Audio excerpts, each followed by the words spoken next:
Welcome back, detectives. Let's dive into another horrible case. The case of Inman family. William Inman and Sandra's story began in 1983 when they met at church. He was 18 and she was 16. With their parents' approval, they quickly got married and moved to Logan, Ohio. William was a devoted religious man who worked as a builder.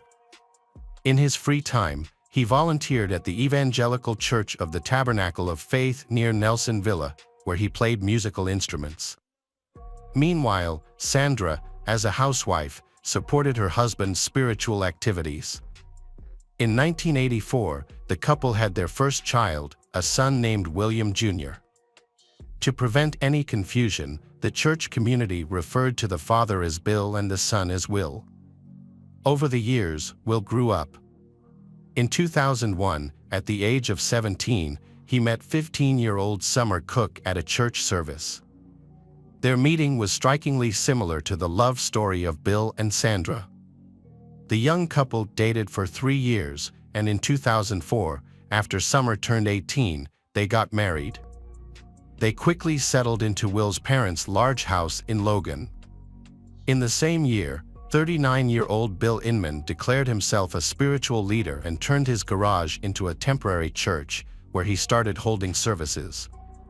Although local residents were initially skeptical of him as a self-proclaimed pastor, his church began to gather followers. It started with neighbors and gradually expanded to their acquaintances. People were drawn there to pray, seek comfort, and make donations. In 2005, Will and Summer joyfully welcomed a son named Alex. However, they soon encountered financial challenges. Will's work at the church did not provide enough income, so the family chose to seek better opportunities in another state. In 2006, the Inman family relocated to Florida. They soon found jobs in the construction industry, building hotels in their new location. Meanwhile, Sandra and Summer looked after their home and raised little Alex. After 2 years, however, they missed their hometown and decided to return to Ohio. Unfortunately, they had lost the right to repurchase their previous house in Logan while they were away, so they had to rent a different place in rural Vinton. In 2008, shortly after returning, Will and Summer welcomed their second child, a daughter named Kale. 2 years later, they had their third child, another daughter named Alana. Despite the difficulties of raising young children, Will and Summer made an effort to carve out time for themselves. Almost every weekend, they entrusted their kids to Bill and Sandra, who happily embraced their roles as grandparents. For this elderly couple, their grandchildren brought immense joy and purpose to their lives. In the spring of 2010, Bill Inman was officially appointed as a pastor of the Church of the Tabernacle of Faith. Alongside his wife, he established a charitable organization named Ranch of Mercy, which was created to assist those in need, particularly people who had lost their jobs or homes. Bill had a vision of constructing a large shelter for orphans and widows, intending to build it himself. Unfortunately, he faced challenges due to insufficient funding to make this dream a reality. Bill proposed holding a lottery to raise funds. He planned to sell tickets for $10 each to reach his financial goal. The winner will receive either a new house or $200,000. Bill also promised to give away 99 other valuable prizes in a raffle. Information about the lottery was shared through local media and advertising. Bill went door to door, encouraging people to support the cause by buying tickets, assuring them that the money raised would be used to build a shelter for those in need. In total, Inman sold 100,000 tickets and raised $1 million. The prize draw is set for September 2010. While Bill was busy with charity work, issues were developing in the Inman family. In June 2010, Summer informed her husband that she wanted a divorce after 6 years of marriage. Before this conversation, she had written a painful entry in her diary, expressing that she was very tired of trying to please everyone and felt exhausted. She questioned whether she deserved happiness and if she had the right to fall in love again and feel loved in return. She acknowledged that it might not be the best time, but she felt the need to tell Will the truth, believing he deserved to know that she did not want to be with him anymore. She mentioned that she needed time alone to figure out who she really was, as she felt like she was just following orders at that moment. Summer emphasized her love for her children, stating that she wouldn't trade them for the world, but she did not want them to see their mother merely obeying someone else.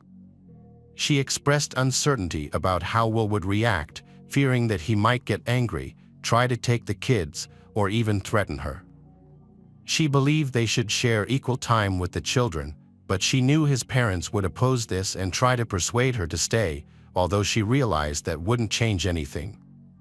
She also recounted that yesterday, Will had asked her what she wanted, but she couldn't answer because all she knew was what she didn't want, to be unhappy and feel trapped. Yet, she remained silent every day, saying that all she could do was cry and sleep. She admitted that she just didn't know how to escape the situation and make everything right, hoping that when she wrote again, she would have found the answer. Summer filed for divorce and moved out of the Inman's house with the children and essential belongings to her parents' home. She wanted to ensure that Alex, Kale, and Alana could still communicate with their father, so she allowed them to visit Will and his parents. 2 months after leaving her husband, Summer began a relationship with Adam Peters. At the same time, she took a job as a cleaner at a bank in downtown Logan, as she had no formal education and struggled to find other employment. Meanwhile, September and October passed, but the drawing that Bill from Ranch of Mercy had promised never took place. It also became clear that construction on the Prize house hadn't even started, and the Bill family was slow to refund people's money for the tickets. In early December 2010, the Inmans received notice that they needed to leave their rented home due to unpaid debts. After this news, Summer, accompanied by Adam, went to collect their belongings. However, Will and his parents refused to let her in. Summer called the police, claiming that Will was threatening her and wouldn't return her personal items. When officers arrived, Will continued to deny entry. He threatened to shoot Adam, and even got into a confrontation with a police officer. In her statement, Summer explained that before their wedding, she and Will appeared to have a perfect relationship, but everything changed after they married. Will became controlling and jealous, making unfounded accusations. He dictated her actions and invaded her privacy, affecting her eating habits, household responsibilities, and even their sexual relationship. Summer was so restricted that she couldn't sleep without his permission. He essentially kept her confined to the house and took away her phone and keys. She revealed that Will had always wanted to have 12 children with her and had even considered marrying a second wife. He frequently visited websites for polygamous families, where he shared explicit photos. Will also threatened to kill Summer if she tried to leave him. At one point, he took her cherished cats, drove them far away, and then lied, saying they had escaped through an open window, laughing and claiming she would never see them again. After Summer accused him of wrongdoing, Will attempted to defend his actions by saying he took her phone and keys because he thought she was being unfaithful. Regarding the cats, he claimed he took them to a shelter because they were scratching the furniture and being aggressive to family members. Eventually, Will was ordered to stay away from Summer, and he received a fine and probation for his actions. A custody battle began between the two families. The Inmans reported to the police that Adam Peters posed a danger to Alex, Kaylee, and Alana. A frightening incident occurred late on the night of March 22, 2011. 25-year-old Summer was finishing her shift at the bank. As usual, she cleaned up her workspace and went outside around 11 p.m. to take out the trash. Before leaving, Summer had sent a message to Adam, whom she was supposed to meet after work, but he never saw her again. Concerned, Adam went to the bank after midnight. He couldn't find Summer, but near the trash can he discovered her belongings, her phone, keys, and a running music player with headphones on. A little further away, he found her jacket in the bushes. Adam called the police and notified Summer's parents about her disappearance. Initially, the family thought that she might have been late from work or misplaced her belongings. However, the bank security service informed them that she hadn't been seen since her shift ended. When the police arrived, several witnesses were already present. Two women jogging nearby reported that they had seen Summer being kidnapped about an hour earlier. They explained that as Summer approached a dumpster, a Ford Crown Victoria, driven by a blonde woman, pulled up. Two men wearing black balaclavas exited the vehicle, grabbed Summer, and forced her into the back seat. Despite her attempts to resist, scream, and plead for help, one of the witnesses who tried to intervene was met with pepper spray from the female driver. The kidnappers then drove away with Summer.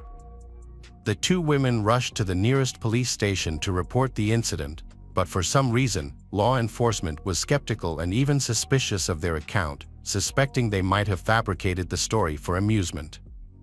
A whole hour had passed after Summer's parents called the police before they finally arrived at the crime scene. Unfortunately, by that time, it was too late for them to find Summer while the trail was still fresh. News of the abduction of 25-year-old Summer Inman quickly spread through local media. Hundreds of residents of Logan joined the search effort, but as days went by, hope of finding her alive began to fade. Summer's parents struggled to keep their thoughts away from the worst possible outcome. A few weeks prior to the tragedy, Summer had posted a picture on Facebook with Adam and the children, depicting what appeared to be a happy family. This photo infuriated Will Inman, Summer's husband. It had been revealed that Summer met Adam before deciding to divorce Will. In the spring of 2010, Adam started working for the Inmans, maintaining their house and yard, and he soon developed feelings for Summer. Initially, she rejected his advances, but eventually, she gave in. In her diary, she reflected on that moment, expressing that when their eyes met, she realized she had let the devil take hold of her and ignored the warnings from God. She mentioned that she tried to walk away, with her mind screaming to run, but she stayed and allowed Adam to embrace her, expressing her regret and guilt. Meeting Adam marked the beginning of the end for Summer and Will's marriage, as she realized that she wanted to pursue happiness, love, and to be loved, which ultimately led her to file for divorce. 5 days before Summer disappeared, Will attempted to challenge the alimony payments in court. He wanted to reduce the amount he had to pay his ex-wife from $150 per child each month to $50, as his annual income was only $6,500. Will, along with his parents, sought sole custody of the children, but the judge denied their request. Bill and Sandra deeply missed their grandchildren, who were the center of their lives. Since separating from Summer, the elderly couple had visibly lost weight and appeared weary. In March 2011, shortly after Summer went missing, the police found the Inman family, Bill, Sandra, and Will, were hiding in Bill's mother's house in Jackson County, Ohio. During questioning, all three of them consistently denied any involvement in Summer's disappearance. They explained that on the night she vanished, they had traveled to Cleveland to look at a new house. However, their car broke down, and they spent the entire night trying to fix it on the side of the road. They returned home to Logan the following morning. The Inmans stated that they had always treated Summer well and rarely had conflicts with her. However, they noted that after Adam Peters came into their lives, things took a turn for the worse. Bill, Sandra, and Will described Adam as a negative influence who had ruined their previously happy family. The police took an interest in a white Ford Crown Victoria that was parked near the Inman's house. They seized the car's GPS navigator and examined its route. They discovered that on the afternoon of March 22, when the kidnapping took place, the car was in Logan. The GPS was turned off at 5:30 p.m. that evening and only activated again the following morning, March 23, still in Logan. There was no evidence that the Inman family ever came to Cleveland. Additionally, Phone records indicated that the suspects remained in Logan throughout the night from March 22 to March 23. On the morning of March 23 at 7:30 a.m., Bill, Sandra, and Will were seen at a car wash, where they had the car thoroughly cleaned inside. Summer was not with them. Afterward, the Inmans traveled to Cleveland, where they changed the tires at an auto repair shop. The mechanic found it unusual that Bill chose to replace nearly new tires with older ones. Additionally, the Inmans attempted to alter the car's appearance, and Bill removed a spotlight that he had previously installed near the side mirror. After the arrest, Bill attempted to reassure his elderly mother that they were innocent and that the trials they faced were a form of divine punishment. However, after several hours of intense questioning and realizing that all three could face the death penalty, Sandra eventually broke down. She confessed that they were responsible for the kidnapping of Summer on that tragic night. The men wearing balaclavas were identified as her husband, Bill, and her son, Will. Sandra explained that the abduction was entirely her idea. She intended to scare her daughter-in-law into allowing Will to see their children, but things quickly spiraled out of control. She stated that Will would admit to guilt for both murder and kidnapping. Sandra acknowledged that it was her idea to take Summer, explaining that she believed this would frighten her. Will tied Summer's hands, feet, and neck with plastic ties. Summer struggled and screamed, but then suddenly lost consciousness. Upon noticing that she was unresponsive, Will panicked and wanted to cut her free. He called out to his mother, asking where the knife was because he couldn't find it. As the family desperately searched for the knife, precious minutes passed. It was too late, and Summer had suffocated. Sandra insisted that they never intended to harm their daughter-in-law. Their goal was simply to scare her in order to resolve a custody dispute over the grandchildren so they could see them on weekends. On March 29, 2011, 1 week after the abduction, Sandra revealed the location where they had hidden the body.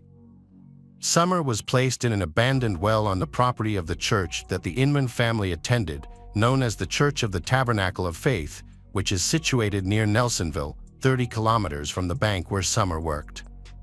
Bill Inman had previously helped build this church, and 28 years ago, he and Sandra got married there under its arches. When the police removed the concrete lid from the well, they discovered a disturbing scene. Summer was at the bottom, her body positioned head first. She was dressed in the same outfit she had worn on her last day, a black t-shirt that read, "I don't have an anger problem, I have an idiot problem." The autopsy revealed that Summer had died from strangulation. Besides the marks left by plastic ties on her neck, wrists, and ankles, there were no other injuries on her body. Sandra originally intended to dispose of the body in the river. However, she later thought the church well would be a safer place where it wouldn't be discovered. She confessed to her crime and showed genuine remorse for her actions. The trial soon followed. Bill, 49, and Will, 28, both pleaded not guilty to Summer's murder. Throughout the hearings, they spoke very little and avoided making eye contact with her parents. In contrast, Sandra took full responsibility for the crime, reiterating that the abduction was her idea. As she delivered her final statement, the woman tearfully pleaded for forgiveness from Summer's parents. Overwhelmed with emotion, Sandra clearly expressed her deep regret for the tragic events. "Summer was like a daughter to me," she cried. "If I could turn back time, I would never have made this terrible choice." In 2012, the court sentenced Bill and Will Inman to life in prison without the possibility of parole. Sandra received a life sentence but is eligible for parole after 15 years. The church friends and parishioners all agreed that Bill was the one controlling everything in the Inman family. He made all the decisions. No one thought that the idea of the kidnapping came from Sandra. It was well known that Will had been spoiled as a child, with his parents giving in to his every demand. Sandra realized that both her husband and son were as guilty as she was, but she continued to plead guilty, hoping that it would lessen the consequences for them. Alex, Cale, and Alana were cared for by the parents of Summer, who had passed away, for an extended period. They struggled to explain to their grandchildren the absence of their mother, father, grandmother, and grandfather. The tragic story of the Inman family highlights how concealed anger, jealousy, and a need to control others can result in devastating outcomes. Bill and Sandra, who appeared to embody piety and strong family values to everyone, revealed themselves to be oppressive figures to their daughter-in-law. Summer found herself trapped in a toxic relationship that stifled her will and desires. Her efforts to escape ultimately cost her life. Will, who was raised in this oppressive environment, became selfish and resistant to compromise. His obsession with reclaiming his wife and children at any price ultimately led to his downfall. The terrible crime committed by the Inman's family shattered multiple families, leaving 3 young children without their mother and a grandfather and grandmother without their beloved family member. This story highlights the importance of letting go of grudges, respecting others' boundaries, and building relationships based on trust and respect. Holding on to anger can eventually lead to outbursts that damage the most valuable aspects of our lives.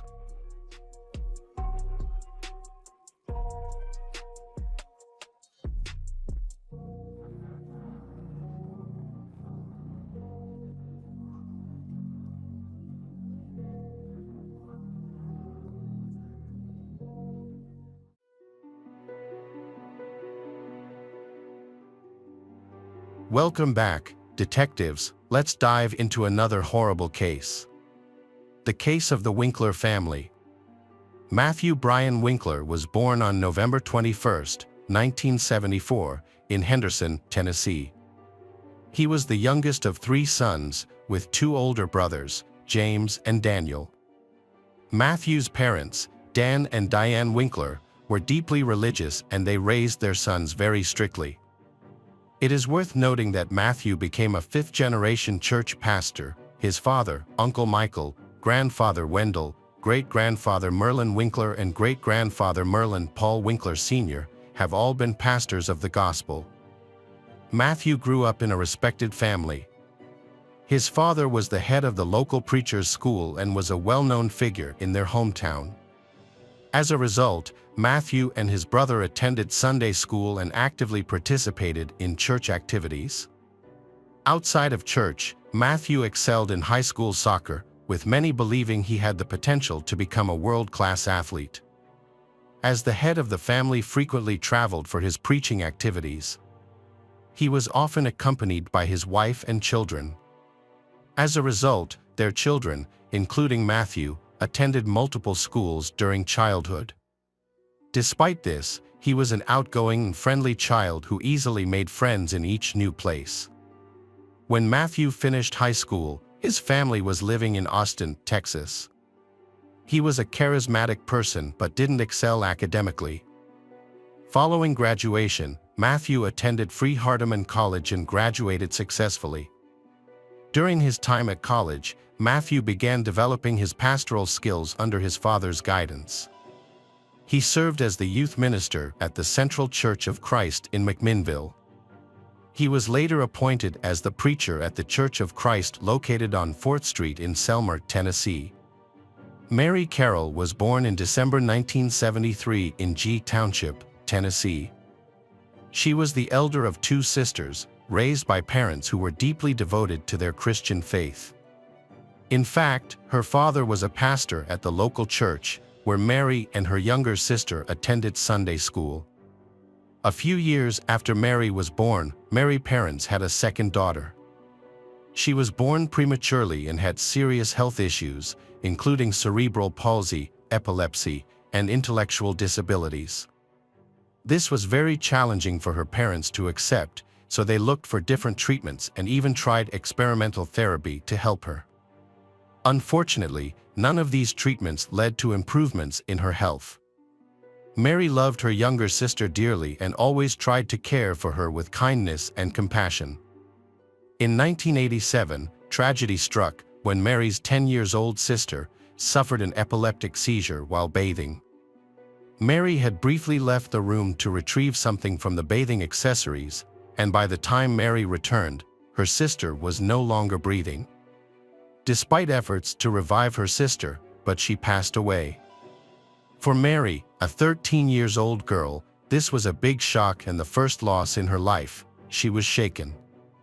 Consumed by guilt and self-blame, Mary struggled to cope with her grief and she had a nervous breakdown. Mary teachers, concerned about her well-being, referred her to the school psychologist. The therapy sessions were very effective, but they did not last long. When her father discovered the therapy sessions, he became outraged and forbade Mary from continuing, insisting that family problems should be kept within the family. Unfortunately, Mary never received real attention from her parents. Mary grew up as a shy and modest person. After her younger sister's tragic death, causing Mary to become increasingly withdrawn and struggled with the emotional trauma. Her father did not allow her to seek help from therapists, which led to serious psychological problems over time. Years later, Mary's parents decided to adopt a young girl named Charlotte from a troubled large family. Shortly after, they also welcomed Charlotte's two brothers and sister into their home, reuniting the siblings. As the older sibling, Mary took care of the younger children and helped her mother.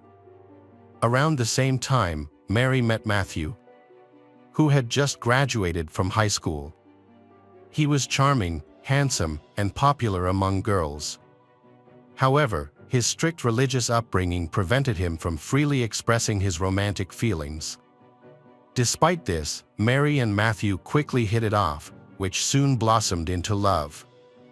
As their feelings grew deeper and deeper, they decided to take the next step. After a few months, they introduced each other to their parents, who gave their blessing. With their parents' approval, Mary and Matthew began planning their wedding, which took place in April 1994. When Matthew's family welcomed their first daughter, Patricia, his college education was temporarily postponed. To support his family, he worked at a construction site, but he only did it for a short time because he was not used to hard physical labor. This was when Mary began to notice that Matthew had a difficult temperament. He would often get angry over nothing, become easily irritated, and have trouble controlling his temper. Mary, a gentle and quiet young woman, decided not to speak out about the issues she faced, and instead she kept her family problems to herself. Mary brought up in a patriarchal household, she had been taught to obey her husband without question. Initially, the Winklers lived close to Mary's parents, allowing her to visit them frequently.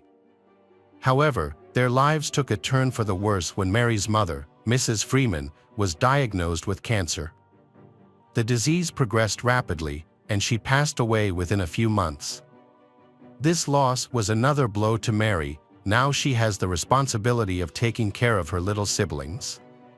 Mary's situation became increasingly complex during this time, due to her second pregnancy.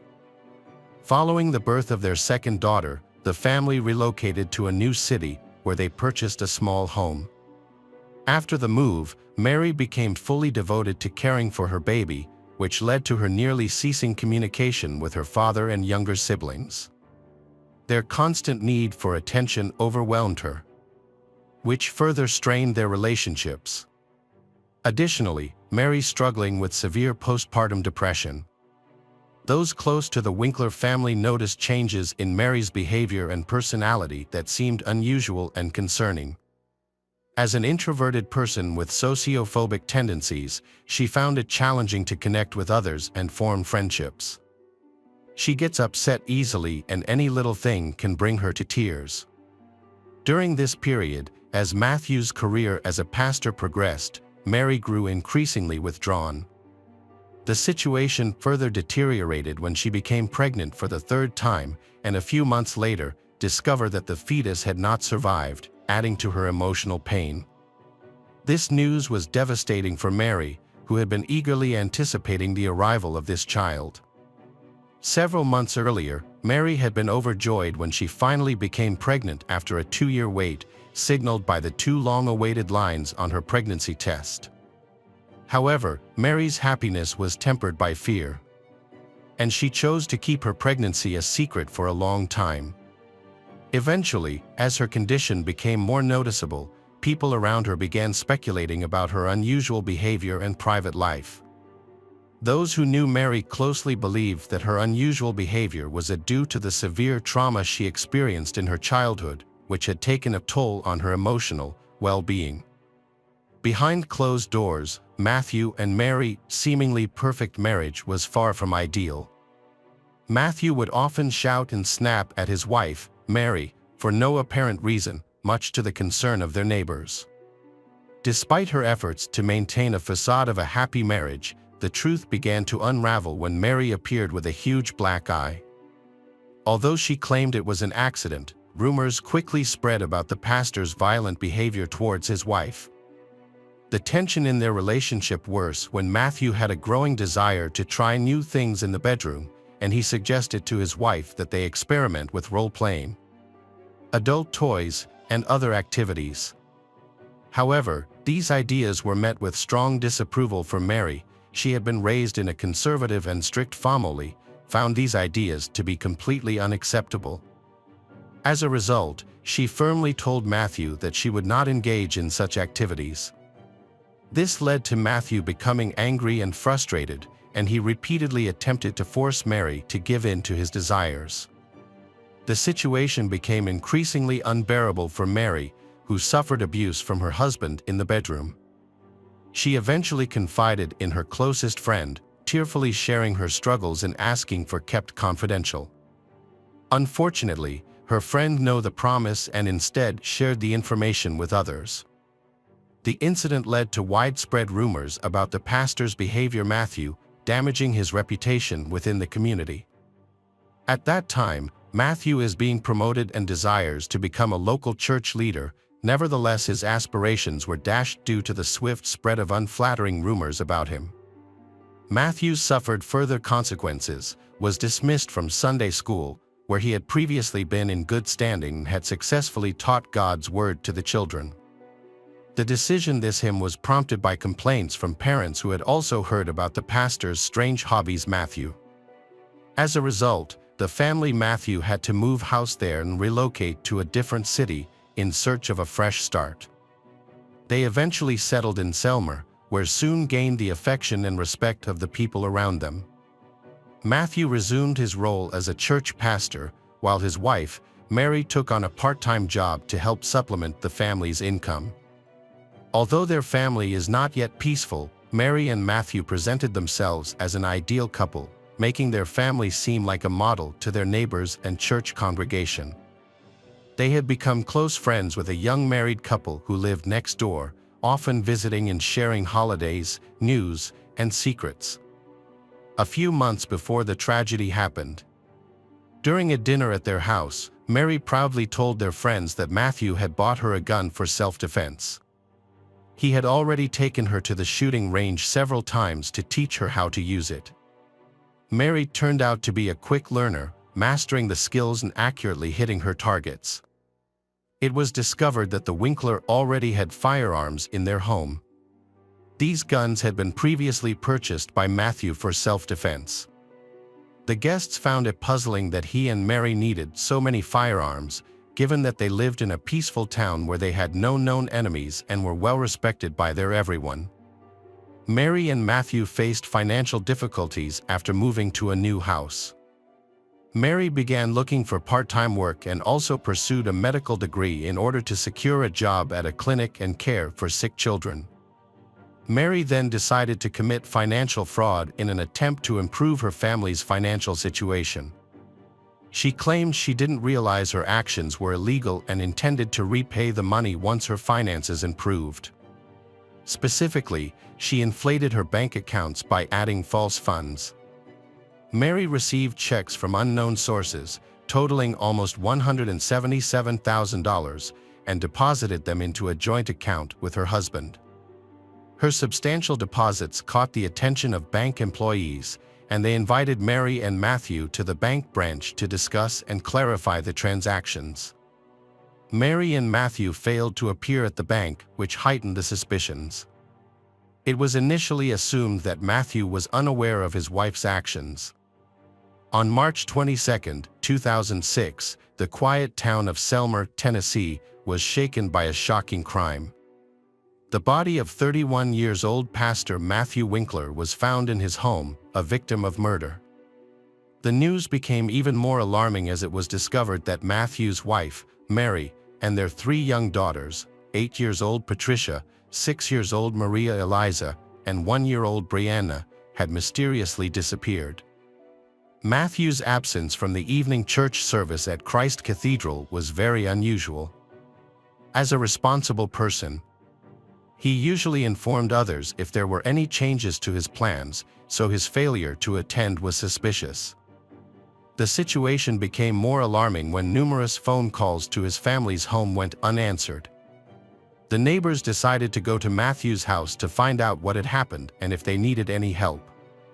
From the outside, the house appeared normal, the windows and doors were intact, and there was nothing suspicious. Inside, there were lights on in several rooms, and they could hear a rather loud television coming from one room. This shows that the homeowner is probably busy doing their own thing, but no one answered when they knocked on the front door. The door was locked, and subsequent phone calls also went unanswered. It was impossible for them to see inside through the curtained windows, leaving them unsure if anyone was actually present. Even though the situation appeared unusual, the neighbors did not call the police. Instead, they called an elder in the community, and he suggested finding a spare key to open the door. It took an additional hour and a half to find a key, but once they entered, they encountered a strange and unsettling atmosphere. The interior of the house was perfectly intact, with no signs of forced entry, but the owners were missing. At first glance, everything seemed normal, but this sense of normalcy changed when they entered the master bedroom. In Matthew and Mary's bedroom, they witnessed a horrifying sight. The pastor's Matthew body lay on the floor, in a large pool of blood. A massive gunshot wound had torn through his back, with blood splatters covering the surrounding area and dried, bloody foam on his face. The body had stiffened, indicating that it had been lying there for many hours. Matthew was still dressed in his pajamas, suggesting that he was likely shot in the morning. It was not until this time that the police officially received the call reporting this tragic incident. By the time the police arrived, a large crowd had gathered around the house, including neighbors, church members, and people passing by. However, the presence of this crowd caused big problems for the investigation. As they stood around, they unknowingly left behind fingerprints and inadvertently damaged or destroyed evidence, making it much harder for investigators to do their job. The police took the victim's, Matthew's body for a forensic examination, which revealed that he was shot once in the back with a large caliber gun. The wound caused massive blood loss, leading to his death just a few minutes later. Sadly, he was unable to call for help before succumbing to his injuries. It was impossible to confirm whether any strangers were in the house during the crime because the evidence was damaged by those who came before the police. The crime scene was unusual, and key witnesses seemed to have vanished. The whereabouts of the wife and daughters of Matthew remained a mystery. The police suspected that Mary and children might have been kidnapped or possibly murdered. In addition to their disappearance, the family's minivan was also missing from the garage. A large-scale search operation was initiated, prompting a yellow alert from the state, which signaled that children were missing. As a result, all citizens were asked to remain vigilant and assist in locating them. Mary's disappearance raised suspicions when her husband, Matthew, was found murdered in their home. Authorities worried that Mary and daughters might also be in danger and issued a notice searching for them. At first, police believed Mary was a victim due to her timid personality. However, as they dug deeper and collected more evidence, including financial information and witness statements from neighbors, the focus shifted, and Mary became the primary suspect in her husband's murder investigation, Matthew. It was essential to locate Mary as soon as possible and determine the whereabouts of the children, ensuring their safety. The family and their vehicle were immediately added to the missing list. Authorities also attempted to track Mary's bank card transactions and locate her using her mobile phone signal. Mary was discovered the next day in a resort town in Alabama, where she and her children were enjoying themselves at a local amusement park. It seemed as though she wanted to give her children a final, memorable experience, possibly because she knew she would soon be facing prison time. When the family was questioned at the police station, the two older daughters recounted the story with confidence. They explained that intruders had broken into their house, injured their father, and their mother had used a gun to protect them. They were then forced to flee to save their lives. According to the girls, their father was recovering in the hospital, and they expected to visit him soon and then return home. Patricia and Maria Eliza did not witness the incident that occurred in their house. Instead, they learned about them from their mother's account, Mary. All they knew was that they heard a gunshot and caught a glimpse of their father lying on the floor. Their mother quickly put them in the car and they drove away from the scene. Although Mary initially confessed, but then she stated that she couldn't recall the entire sequence of incident due to a temporary lapse in memory. Mary alleged that her husband, Matthew, had been emotionally and physically abusing her for years. He would often humiliate her and coerced her into having sex according to his will. Mary claimed it was Matthew who initially conceived the financial scam and she only did as he said. Matthew was known to have a short temper, would become enraged easily, and had a history of physical violence. His former secretary corroborated these allegations, stating that she frequently saw Matthew yell at his wife, who would bring him lunch at church, but he would always find fault with something she did. The evening before the murder, a heated argument broke out between Mary and her husband, Matthew, resulting in them spending the night in separate rooms. Mary was distraught and spent the entire night crying. The next morning, still distraught, she inadvertently picked up the loaded shotgun her husband kept in the house. With the gun in hand, she went to Matthew's room and shot him in the back while he was still in bed. He collapsed to the floor, bleeding profusely and gasping for air. He tried to speak and managed to whisper a single question to Mary, "Why?" In response, she simply said, "Sorry, so sorry." Mary then took her daughters and left the house. Despite his attempt to call for help by reaching for the phone, Matthew didn't have the strength to make the call. The murder weapon was discovered in the trunk of the car Mary had used to transport the children. It remains unclear why she took it with her. At the trial, Mary was unable to provide an explanation. A key piece of evidence presented at the trial was the role-playing costumes found at Mary's residence. These pieces of evidence proved that Matthew had forced his sexual desires on his wife and how he had abused her. Mary's reaction upon seeing the costumes was striking. She initially turned pale and then became hysterical. Despite providing multiple, conflicting accounts of the events, the court ultimately concluded that she was a victim of domestic abuse. The court found that Mary's years of accumulated feelings of anger, resentment, and pain eventually led to the murder. Despite acknowledging her history of abuse, the court still held Mary accountable for her actions. In April 2007, the court reached its final decision. Mary Winkler was convicted of involuntary manslaughter, but her mental state at the time has caused much controversy. Initially, it was anticipated that Mary would face a minimum prison sentence of 6 years. However, she was ultimately sentenced to less than 1 year. A portion of this sentence, Mary spent 2 months in a psychiatric hospital where experts evaluated her mental fitness to regain custody of her children. Upon Mary's release in summer 2008, she was given custody of her daughter, who had been living with their paternal grandparents. However, Matthew's parents were outraged by this decision, as they firmly believed Mary was responsible for their son's death and felt Mary hadn't received an adequate punishment. They were further distressed by the thought of their granddaughter being cared for by the woman they thought had intentionally killed their son. Despite multiple attempts to appeal the custody decision, they were unsuccessful. Meanwhile, the fraud case against Mary was dropped, as the bank chose not to file formal charges and pursued the matter no further.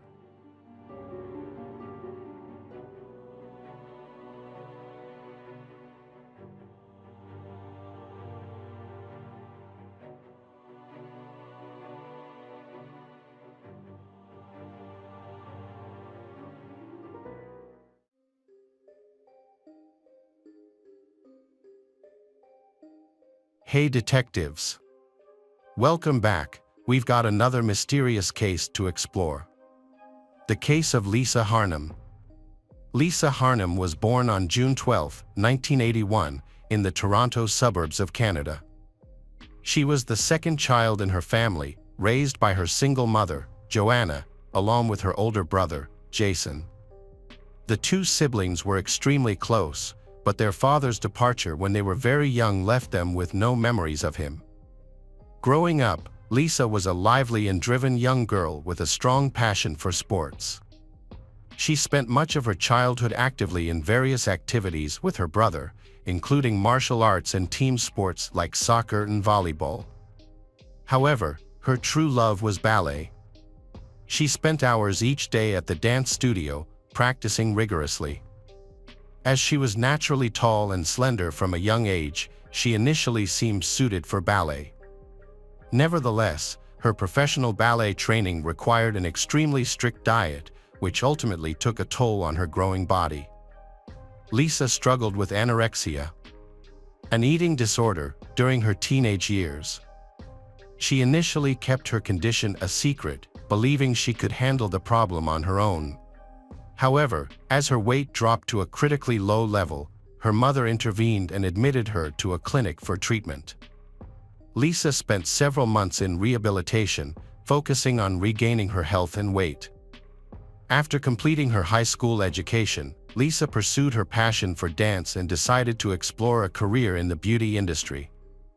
Alongside her university studies, she worked as a perfumer for a large cosmetics chain.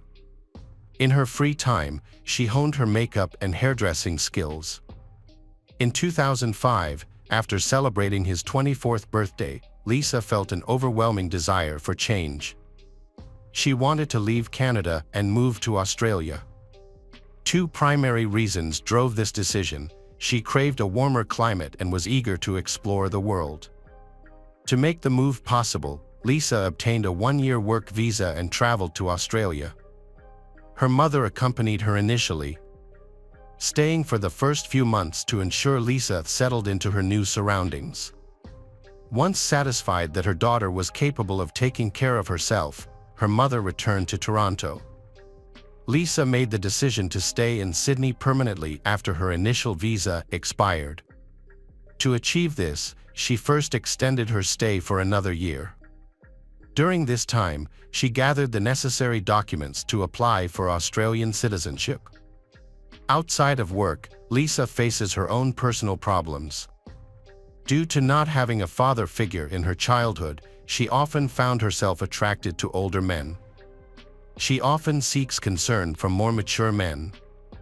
Lisa's personal and professional life began to fall into place when she landed a job at a Sydney cosmetics company in 2006. She soon started dating a coworker who was nearly twice her age. As their relationship progressed, they decided to move in together, and Lisa relocated to his apartment. A few months later, they took the next step, and Lisa introduced her boyfriend to her mother and brother. And they accepted her choice. The couple traveled extensively, visiting destinations like the Seychelles and Paris, and even attending Rio de Janeiro's famous carnival. At one point, the man proposed to Lisa, and she happily accepted. However, their engagement was short-lived. About a year later, the couple broke up. While Lisa didn't reveal the specific reasons for their split, but she hinted that their age difference was a major factor. In 2010, Lisa completed her education at the Sydney College of Stylists. She secured a job as a hairdresser at a well-known beauty salon, where she quickly gained the respect of her colleagues and the trust of her clients. During this time, Lisa starts dating a new boyfriend. However, it came to a swift end when she discovered he was married. As she didn't want to damage someone else's family, she ended the relationship promptly. Before the breakup, he introduced Lisa to a businessman named Simon Gitney at a party. Unfortunately, this introduction had severe consequences for Lisa. Simon Gitney was born in December 1973 in Maryland to an immigrant family from Lebanon who held strong religious beliefs. His parents raised Simon and his 5 siblings with a firm hand. Despite this, Simon struggled with managing his emotions from a young age, frequently experiencing intense anger outbursts and displaying possessive tendencies. He could not stand rejection and often resorted to violence. Simon's behavior eventually landed him in trouble with the law. Simon's first experience in jail occurred when he was 18 years old. He showed up at his ex-girlfriend's workplace and began harassing her, prompting the store owner to intervene and throw him out. Undeterred, Simon returned with friends and attacked the store owner. Simon physically assaulted him. As a result, Simon was jailed, but only served a short sentence and was eventually released on bail due to good behavior. 3 years later, Simon was arrested again, this time for robbery. Then he resisted arrest. A physical altercation broke out and he bit off part of a police officer's ear. This act put him at risk of a serious prison sentence. Fortunately, the pastor of his family's church intervened on his behalf, which led to Simon serving only a year and a half in prison. Years later, in 2000, Simon got into trouble with the law once more. He was arrested for possessing and distributing illegal substances. Despite the severity of the crime, but he received a relatively lenient sentence and served only 2 years. After his release, Simon appeared to turn his life around. He relocated to Sydney and co-founded a successful luxury women's shoe business with some friends. The business generated a substantial and steady income, quickly making Simon wealthy. He purchased a luxurious home in an upscale neighborhood and a high-end vehicle. Simon made a concerted effort to conceal his troubled past from those around him, including roommates and romantic partners. Simon and Lisa had exchanged numbers at a party, and he soon followed up with a call. They started with casual conversations. But over time these talks developed into a romance.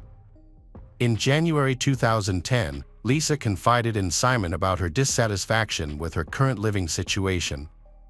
She expressed a desire to rent an apartment in a different neighborhood. Simon generously offered her a temporary place to stay in his luxury apartment, rent-free, while she searched for a new home. Despite initial reservations from Lisa's mother, Joanna, Lisa reassured her that the arrangement was temporary and that she and Simon were just friends. At the time, Lisa assumed Simon was gay because he takes great care of his looks and used piercings, but this assumption proved to be incorrect. For the initial 2 months, Simon maintained a reserved distance from Lisa. They lived in separate rooms, and there wasn't even a hint of intimacy between them. However, but over time, they became closer, the so-called spark burned, and they started dating. When they began dating, Simon was 37 and Lisa was 28. To Lisa, Simon seemed perfect, charming, sociable, and generous. He frequently surprised her with gifts and pleasant experiences, causing her to see him as a prince in a fairy tale. As a couple, they began attending social events together, especially at an elite sports club that Simon frequents. Lisa genuinely believed she had found her soulmate and was convinced that she would spend the rest of her life happily with Simon. She happily shared her feelings with her mother, brother, and friends, but she remained oblivious to the fact that her fairy tale would soon come to an end. 6 months into their relationship, Simon's behavior began to shift in subtle ways that Lisa didn't notice at first. Unaware of the manipulation, she thinks that Simon is doing everything just for her good. However, he slowly isolated her from her friends and family, disregarded her personal boundaries, and attempted to alter her perspectives, tastes, and behavior to align with his own desires. In June 2010, shortly after Lisa's 29th birthday, Simon started pressuring her to leave her job at the beauty salon. He said that she wasn't appreciated there and she could find a higher-paying job elsewhere. However, Lisa enjoyed her work and had many loyal clients. She was also satisfied with her income and didn't see a reason to quit, so she refused Simon's suggestion. Simon was not satisfied with Lisa's decision. In August, he took drastic action. He showed up at her salon, causing a huge scandal, forcing her to quit. Despite Lisa was shocked and disappointed by Simon's behavior, but he convinced her that she no longer needed to work, as his income would be enough to support them both comfortably. He reassured her that they could afford anything they wanted and live a life of luxury. A month and a half later, Simon and Lisa moved into a high-end apartment on the 15th floor of an elite residential complex. Unbeknownst to Lisa, the apartment was filled with hidden surveillance cameras, allowing Simon to monitor her every move.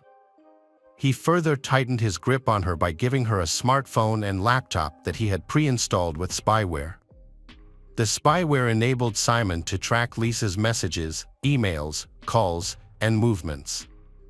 He also gained access to her social media accounts, which he manipulated by deleting posts and photos, reading her private correspondence, and controlling her friend list. As time passed, Simon's control over Lisa grew, but he cleverly made it seem as though she was making her own decisions. In reality, he had invaded every aspect of her life, leaving her with no sense of privacy. Simon exerted control over Lisa's appearance by prohibiting her from wearing cosmetics, deeming her makeup too bold and unrefined. He also purchased unflattering clothing in dark colors, discarding her existing wardrobe due to its revealing nature, which he believed would attract unwanted male attention. Lisa's movements were restricted as well. Simon would only allow her to leave the apartment if he accompanied her, and even then, they only visited places he had selected. He also barred her from going to the gym, instead buying her expensive exercise equipment for home use, citing this as a suitable alternative. Simon's control extended to Lisa's social life, causing her to lose connections on social media. As her online connections dwindled, Simon eventually convinced her to delete her accounts altogether. Lisa had lost touch with her friends, and her interactions were under constant surveillance. The only people she was allowed to communicate with were her mother and brother, with Simon's permission. When Christmas 2010 approached, Lisa planned a trip home to Canada to spend the holiday with her family. Initially, Simon intended to join her, but then because he was busy with work, he couldn't go with her. Despite his reservations, Lisa persuaded him to let her travel alone, as she had not seen her loved ones in over a year. Simon eventually agreed, but only on the condition that she adhere to a strict set of rules he had established for her trip. Her brother Jason and her mother, Joanna, were shocked by the transformation in Lisa over the past year. Gone was the bright and cheerful beauty she once was. Her appearance had changed in every way. Without makeup, her face was barely recognizable. Her luxurious hair is tied into a ponytail and hidden under a headpiece. Her clothes were now baggy, unflattering, and black. However, it was not just her physical appearance that was alarming. Lisa's behavior had also changed significantly. She would flinch with anxiety every time the phone rang and rush to answer it instantly. This was because Simon had made it a condition for her. She had to be available to answer his calls at any time, no matter what she was doing. Lisa always stayed at her mother's house, refused to see her friends, and almost never went out, causing her mother Joanna to become extremely concerned. Joanna decided it was time to have an honest conversation with Lisa to understand why she was behaving this way. During this conversation, Lisa broke down in tears and confessed that her boyfriend Simon constantly monitored her activities, knowing who she associated with, who she talked to on the phone, and what they discussed. Lisa also revealed that Simon controlled many aspects of her life, forbidding her from working, seeing friends, going to the gym, or have any preferences. As a result, she had lost touch with all of her friends. Lisa's mother was shocked and urged her to stay in Canada, pointing out that she had no ties in Australia. However, Lisa was resolute, explaining that she loved Simon and didn't want to end their relationship. She believed their issues were temporary, given they'd only been together for less than a year, and that he would eventually calm down and become less controlling. Lisa was also convinced that Simon genuinely cared for her and wanted the best for her. Despite her family's concerns and efforts to persuade her that the relationship was unhealthy, Lisa decided to return to Australia to be with Simon. Lisa tried to ease her mother's concerns by telling her that Simon cared for her and wouldn't cause her harm. However, when Lisa went back, things took a turn for the worse. Simon restricted her from leaving their apartment and even demanded that she avoid eye contact with other men when they were out in public, insisting she keep her gaze on the ground. Furthermore, Simon started referring to Lisa by her middle name, Cecilia, because he thought it sounded more polite that way. In the spring of 2011, Lisa started experiencing pain in her leg due to an old ballet injury from her youth. Instead of taking her to a hospital, Simon arranged for a female physical therapist to visit their home 3 times a week to treat her with massages. Over time, the therapist became Lisa's closest friend and confidant, someone she trusted and shared her difficult situation with. On June 12, Lisa's 30th birthday, Simon organized a party at Sydney's most expensive restaurant, but the guest list only included his own family and close friends. Lisa was not given the opportunity to invite any of her own friends or acquaintances. As the evening came to a close, Simon surprised her by proposing and placing a ring on her finger. Lisa accepted, but her reaction was not what would have been expected. Instead of tears of happiness, she began crying tears of desperation and hopelessness. Back home, Lisa called her mother to share the news of her engagement, but her excitement quickly turned to worry as she began to sob on the phone. However, her mother, Joanna, was far from thrilled. Joanna immediately expressed her disapproval of the engagement and urged Lisa to end the relationship and return to Canada as soon as possible. Lisa pleaded with her mother to stop discussing the matter over the phone, because Simon might be eavesdropping on their conversation. Lisa tries to distract herself with thoughts about their upcoming wedding. However, when she tried to discuss the plans with Simon, he abruptly interrupted her and declared that he would make all the decisions, including choosing the venue, buying her wedding dress, and creating the guest list. This left Lisa feeling devastated and powerless. Feeling lost, she confided in her physiotherapist during a visit, confessing that she couldn't continue in the relationship but felt trapped because Simon wouldn't allow her to leave. Lisa and the masseuse devised a secret plan. Each time the masseuse visited, Lisa discreetly gave her some of her possessions for safekeeping, making sure Simon didn't suspect a thing. On July 28, Simon left his laptop behind in the rush, an unusual mistake since he always carried it with him. Seizing the opportunity, Lisa accessed the laptop and discovered her worst fears. She found a spyware program that allowed Simon to monitor all the data from her phone. Lisa was discovered recordings of her conversations with her mother and surveillance footage from cameras in every room of their apartment. Fearing for her well-being, Lisa used the masseuse's phone to call her mother and ask her to get on the next flight to her apartment and take she home. However, Joanna was unable to leave work immediately, as she had to arrange a shift swap with a colleague. Joanna would later deeply regret the delay this. Upon returning home, Simon quickly discovered that Lisa had accessed his laptop and seen the spyware. Lisa broke down in tears, struggling to understand why she deserved to be treated this way. However, Simon justified his actions, saying they were for her own good. The following day, July 29th, a heated conversation took place between Simon and Lisa, which was later presented in court as evidence. During this conversation, Lisa became emotional and asked if she could go home.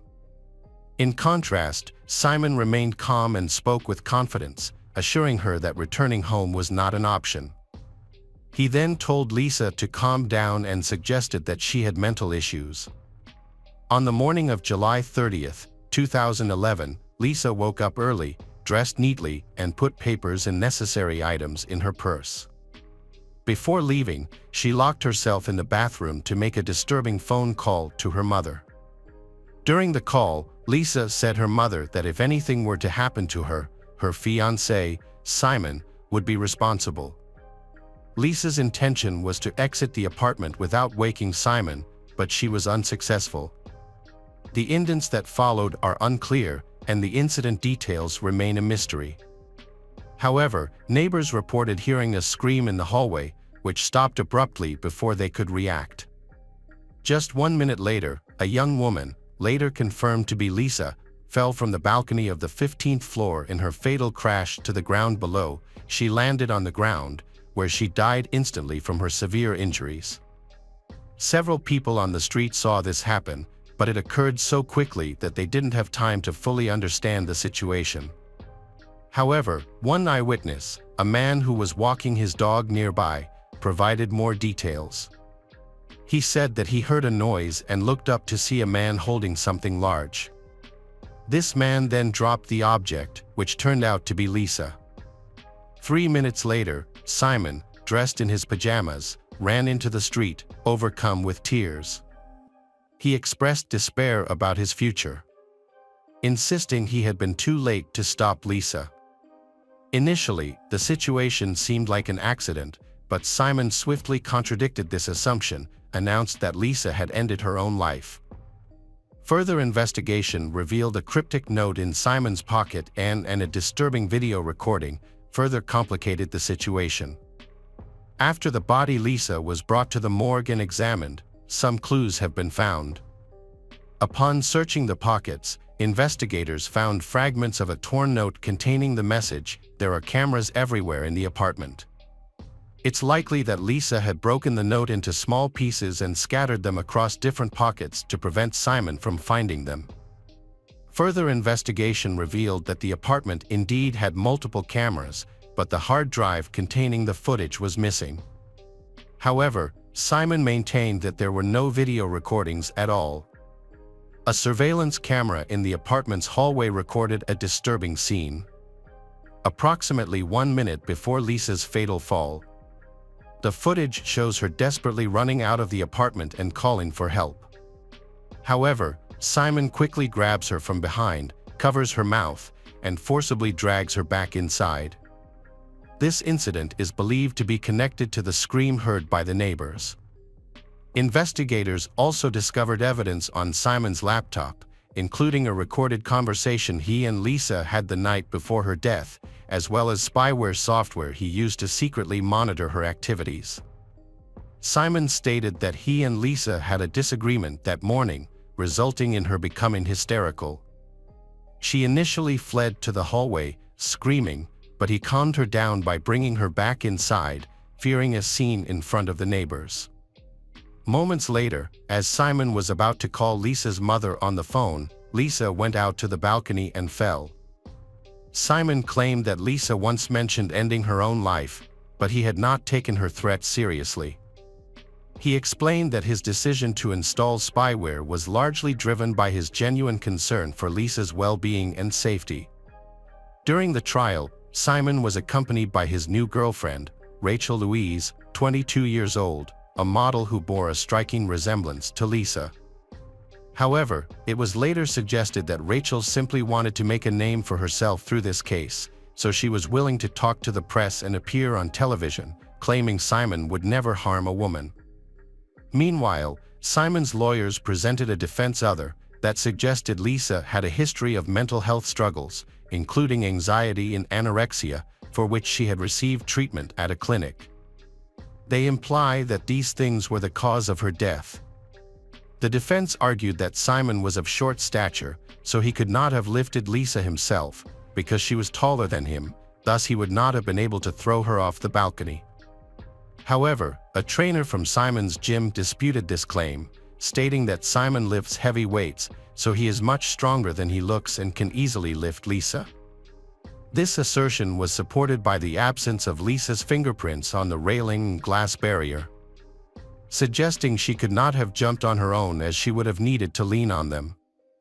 The physiotherapist who had treated Lisa took the stand, providing crucial testimony about the abuse Lisa had suffered and the items she had left behind in an attempt to escape. This testimony played a crucial role in the trial. As a result, Simon Gidney was convicted of murdering his fiancée, Lisa Harnham, and sentenced to 26 years in prison, with the possibility of parole after 18 years. Following the verdict, Rachel Louise became enraged, insulting the judge, and was subsequently removed from the courtroom. Simon and his lawyers made multiple attempts to contest the court's ruling, but they were unsuccessful, and the original verdict stood.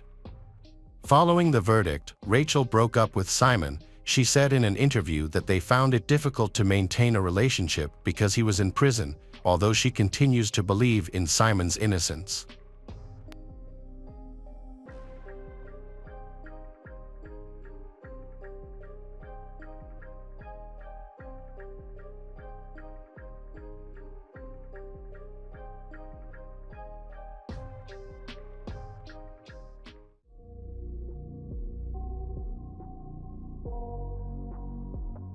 Hello friends, welcome to our channel. Today we're going to take a look at another horrible case with you. The case of Marie Carlson. In 1974, a girl named Marie was born into an ordinary Filipino family. Concerned about her future, Marie's mother decided to send her to the United States, hoping her daughter would have a better chance at success. Marie was eventually adopted by an American military family who already had a daughter named Esther. The two girls, close in age, quickly became friends, unaware of their true relationship. Marie lived in a foster home, not knowing that her American father was her biological father. Meanwhile, Esther, the friend with whom Marie shared her games, secrets, and dreams, was actually her biological sister. Neither of them realized their blood relationship. As the two girls grew up, they decided to leave their parents' home to start a new life together in Florida. They rented a cozy apartment near a karaoke club, which quickly became their favorite spot. Marie Carlson had an optimistic outlook on life. She loved the color pink and often used the word beautiful as a guiding principle. In Marie's beautiful world, a new meaning suddenly appeared. It was love. Marie entered a new chapter in her life when she met Jeff. They quickly fell in love, started dating, and eventually got married. Their love was symbolized by the birth of a beautiful daughter, named Paris, reflecting the love and beauty they shared. However, Jeff remained a mysterious man, with a past and family members that Marie knew nothing about. While Marie's personal life was going smoothly, she set a lofty career goal of working for the FBI. To prepare for this challenging job, she began studying criminal law. However, her path to pursuing her dream was fraught with difficulties. Every step forward in her career required great effort. In the end, despite her best efforts, Marie left the police force without accomplishing her original goal. Marie's life, which had been happy before, gradually became difficult due to a mental disorder. The root cause was severe sexual abuse she had suffered since childhood, leaving deep psychological trauma. Over time, the mental disorder became more severe, making Marie's daily life a painful ordeal. The trauma of the past had a serious impact on Marie. It not only made her lose her self-esteem but also weakened her feelings for her husband, Jeff. Their once passionate love had cooled down and was filled with disappointment. Unable to overcome the difficulties in their marriage, they decided to divorce, feeling exhausted by the pain they had gone through. The divorce, the failure of her police career, and unsuccessful attempts to find a new job took a toll on Marie. She realized that she could no longer be a good mother to her daughter. To protect Paris from the negative environment, Marie and Jeff, who cared deeply for their daughter, agreed that Jeff would have custody of her. Despite their difficult past, the divorced couple completed their divorce smoothly.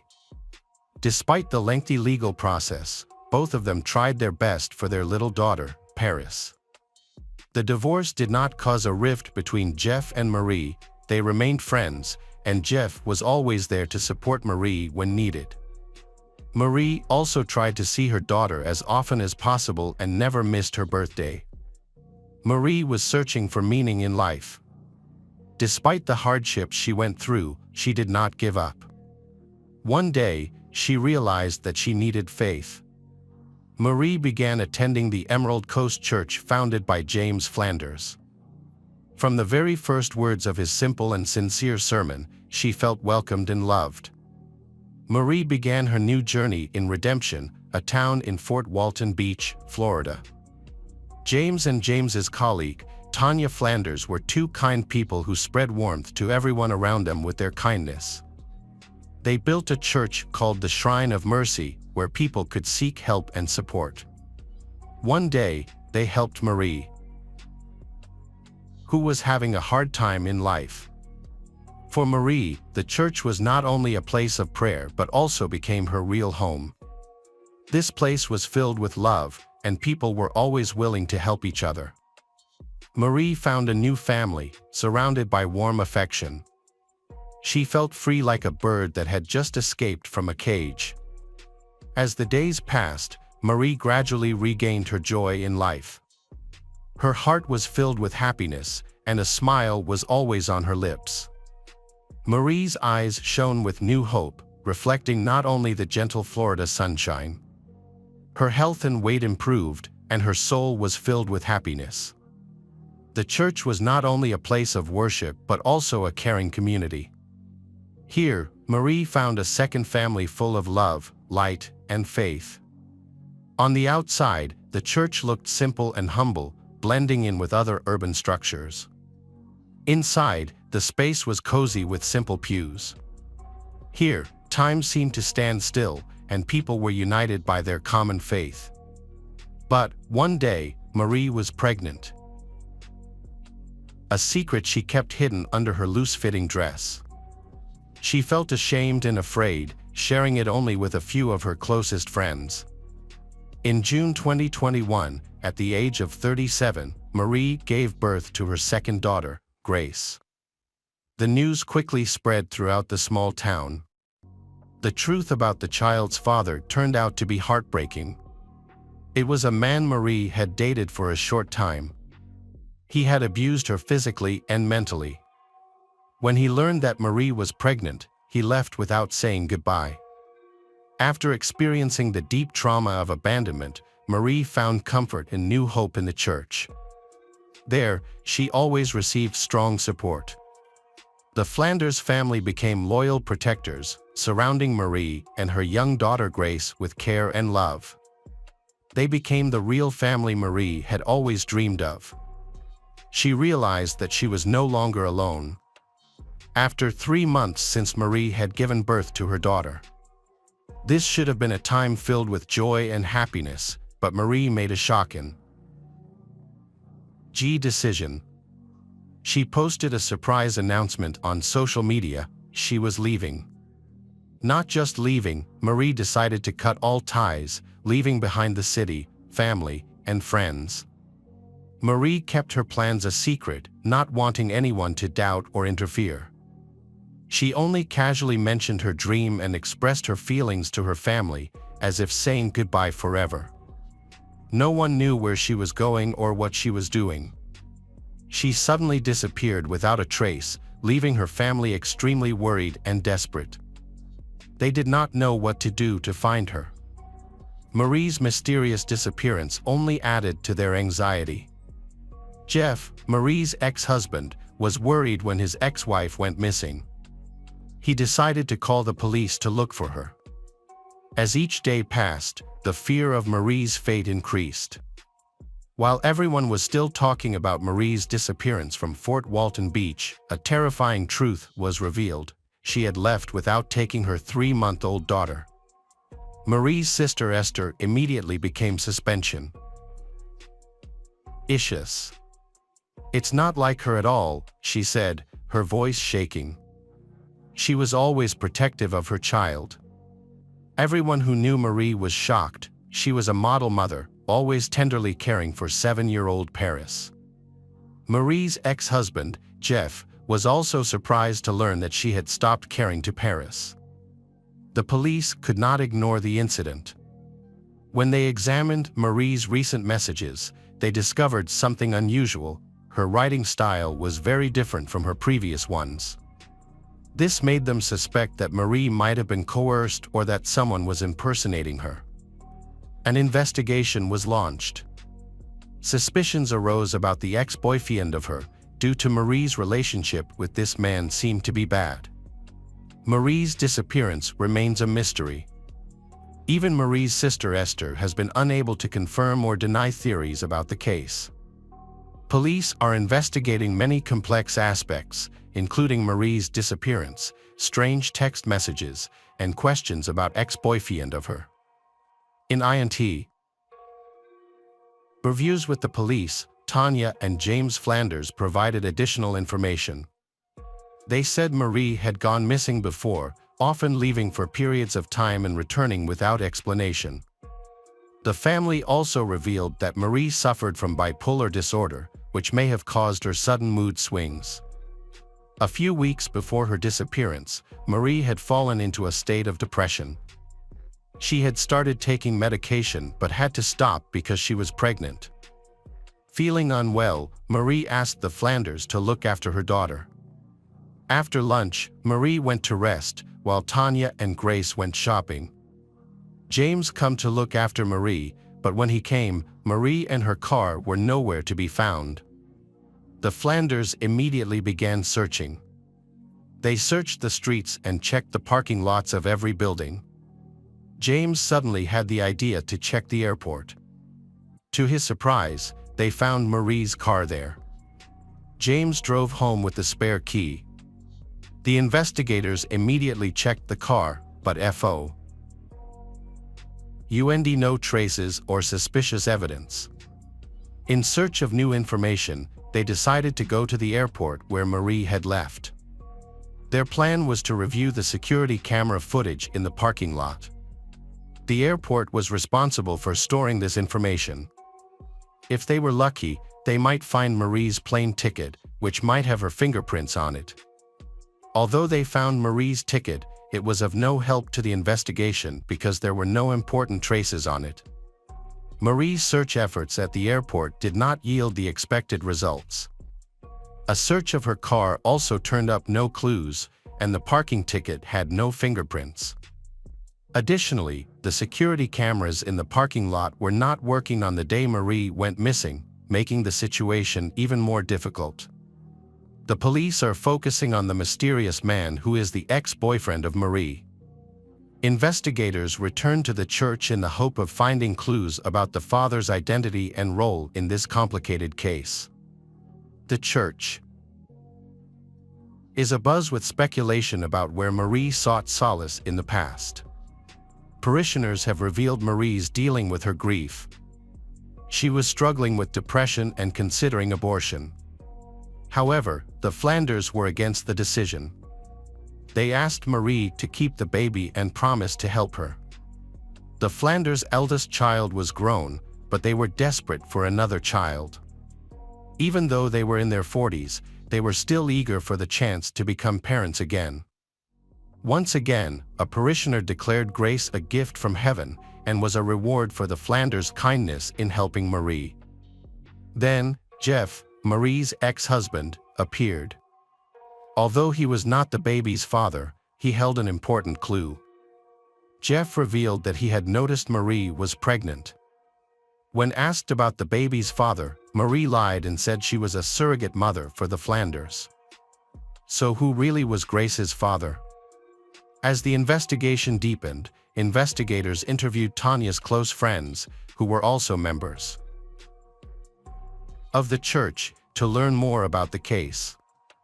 Initially, these friends promised Marie to keep the information confidential, but eventually, all the women were forced to reveal the truth. They all confirmed that James was Grace's biological father. It turned out to be a natural pregnancy, and James' wife, Tanya, had to accept the situation silently. This attracted the attention of investigators, leading to the Flanders family being called in for further questioning. Only Tanya appeared and confirmed the information, revealing that she had been in the room when the incident occurred. She described it as having happened with the consent of all parties involved. Tanya emphasized that the important thing in this situation was the relationship between people and higher goals, not the physical aspect. After Marie's disappearance, more terrifying information about the relationship between her, James, and Tanya gradually emerged. In fact, James not only had an affair but also had a parallel relationship with both women, similar to a form of polygamy. Once, they even celebrated the child's birthday together and took a photo, in which James, Tanya, and Marie posed as a happy family. This photo was intended to prove that the ceremony was only to honor Tanya, not related to Marie. However, after investigation and interviews with Tanya's friends, new information came to light that clarified the situation. Although Tanya said Marie was satisfied with her current relationship, the reality changed after Grace was born. Marie's maternal feelings rose strongly, making it impossible for her to easily give up her daughter. According to Marie's friends, she began to be jealous of Tanya. They suspected that Marie did not want to give Grace to Tanya and intended to win James back. These accusations immediately made Tanya the prime suspect. If Marie disappeared, all of Tanya's problems would be solved. She would have the chance to raise Grace alone and continue to be James' beloved wife. It has been 2 months since Marie went missing, but no more clues have been found. Investigators have used many methods, including GPS, to find her. However, in 2011, GPS technology was not yet fully developed, so they had to rely heavily on call and text data from mobile phones. The only thing they know for sure is that Marie was at the airport with James, but not Tanya. Later, Jason, a young priest, came to the police station. He had spoken on behalf of James many times, and one day he decided to speak directly to the investigators. Jason recounted a conversation he had overheard. Shortly after Marie's disappearance, James expressed his sadness and concern. He said that he would have to leave the country because of Marie's disappearance but could not reveal the details. James only mentioned that something terrible had happened during the time when Marie was severely depressed. During that period, James stayed with Marie at the clinic for a few days, while Jason temporarily replaced him. Rumors of Pastor James' illicit relationship spread among the parishioners, and Jason was shocked to learn about James' polygamy. Jason directly asked him about his relationship with Marie. James frankly admitted that he had had sex with both Marie and his wife. James said that he and Marie had argued and fought shortly before she went missing, but he insisted that Marie was still alive when she disappeared. After this conversation, James decided to resign from his pastoral duties and quickly left the city with his family, including Tanya and Grace, to move to Arizona. Recently, Marie's family contacted the Flanders family to retrieve some of her belongings. As a result, investigators seized Marie's phone, which may have contained important information. Although most of the data had been deleted, some of it was recovered. They also found a video of James advertising precious metals on the phone, which aroused the investigators' suspicions.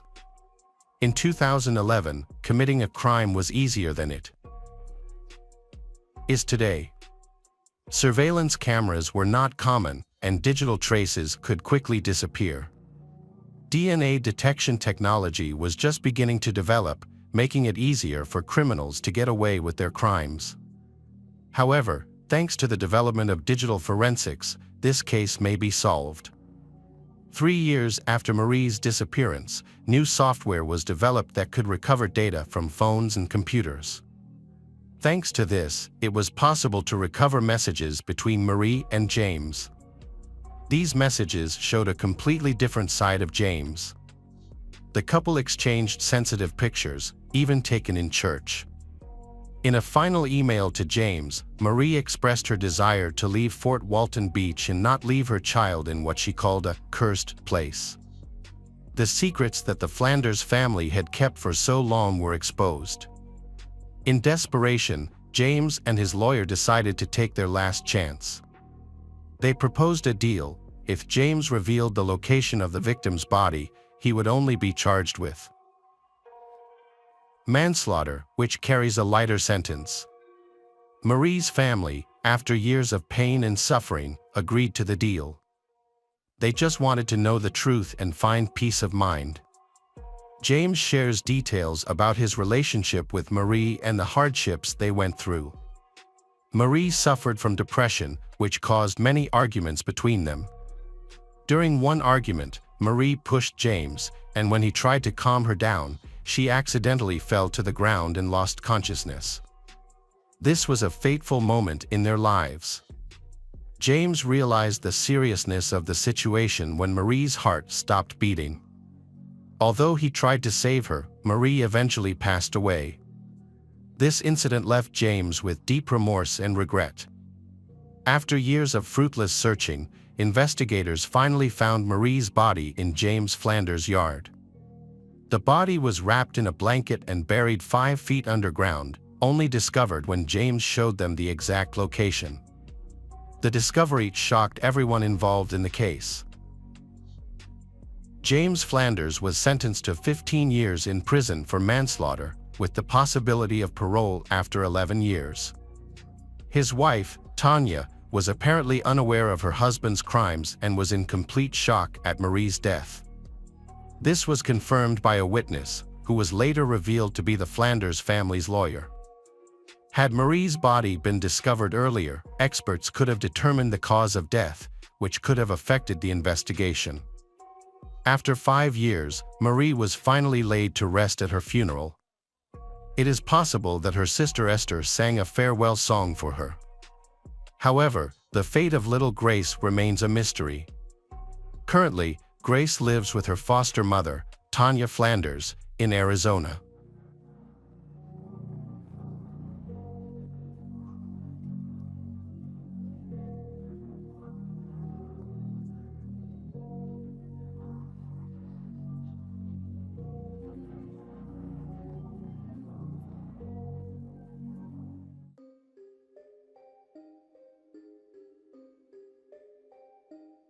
Hello friends, welcome to our channel. Today we're going to take a look at another horrible case with you. The case of Kendra Hatcher. Kendra Hatcher was born on February 3, 1980, in Springfield, Sangamon County, Illinois, to Reagan Hatcher and Bonnie Gibson Jameson Cawley. Her parents divorced, and her mother remarried Bruce Jamon. Kendra had 3 sisters, Jamie Kalman, Ashley Lipham, and Melissa Jameson, and 1 brother, Neil Hatcher. She grew up in Pleasant Plains and pursued her studies in dentistry there. Following her divorce in 2010, she relocated to Dallas and started working at Smile Zone Dental Studio. Kendra, who had a strong Christian faith, aimed to use her dental skills to help others. The clinic, for instance, offered free services to disadvantaged children. In her free time, Kendra taught Bible studies and took part in volunteer programs, which involved building churches abroad and offering free dental care to children in Ecuador. Her career quickly took off, and her personal life thrived. On May 24, 2015, Kendra started dating Dr. Ricardo Paniagua. They met through a dating app, and from their first date, they became inseparable. Both shared similar values and interests and wanted the same things in life. Ricardo was completing his dermatology residency at the University of Texas Southwestern Medical Center. Despite having been in a relationship for just a few months, he and his girlfriend were already talking about getting married. Unfortunately, a tragic incident in a parking lot claimed her life, ending all their future plans. Investigators who arrived at the massacre site assessed the crime scene and initially suggested a robbery, as Kendra's purse and some valuables were missing. Beside her body, they discovered bullet fragments and a gun magazine. However, evidence from the shooting shifted the focus away from robbery.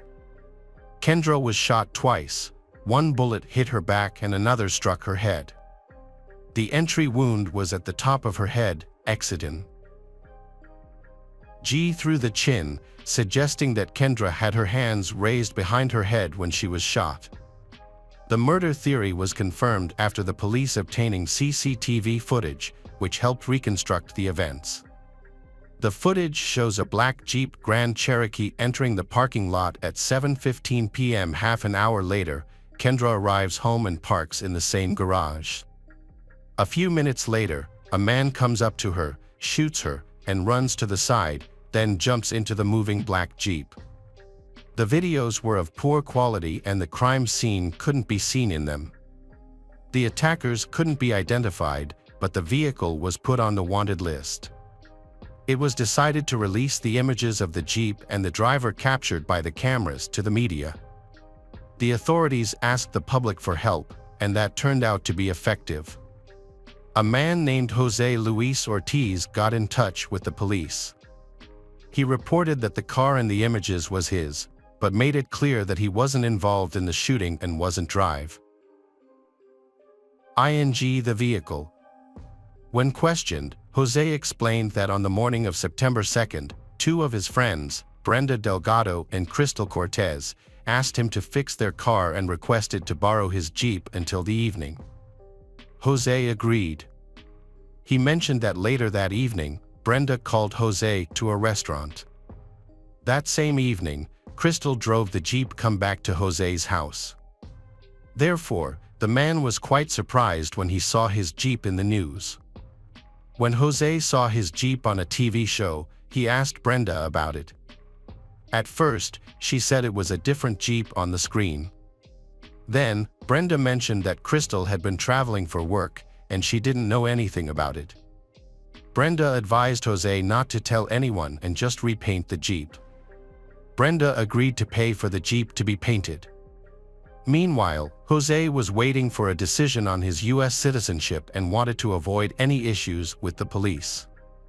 He understood that Brenda had tricked him, so he went back to the police department to testify. He police monitored all the Jeep's movements that day and identified the two young women whom Jose had mentioned.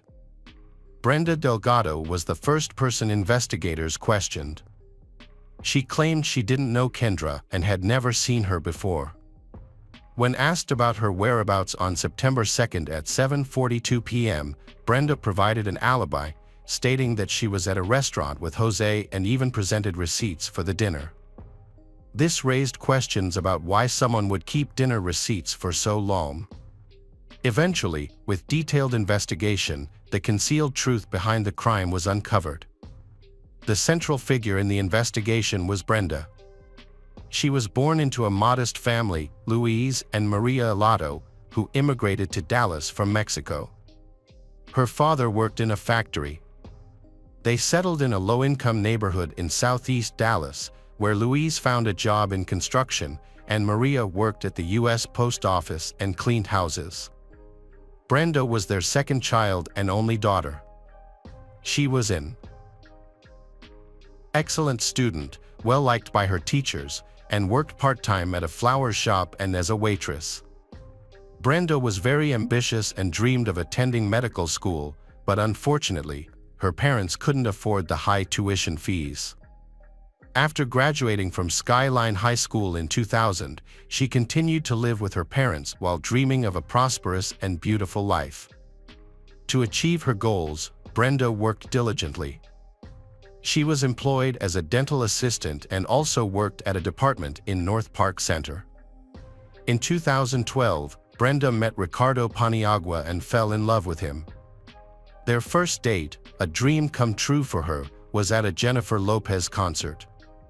In November 2012, just 3 months after meeting, Brenda moved in with Ricardo at his home in Fitzhugh Urban Flats.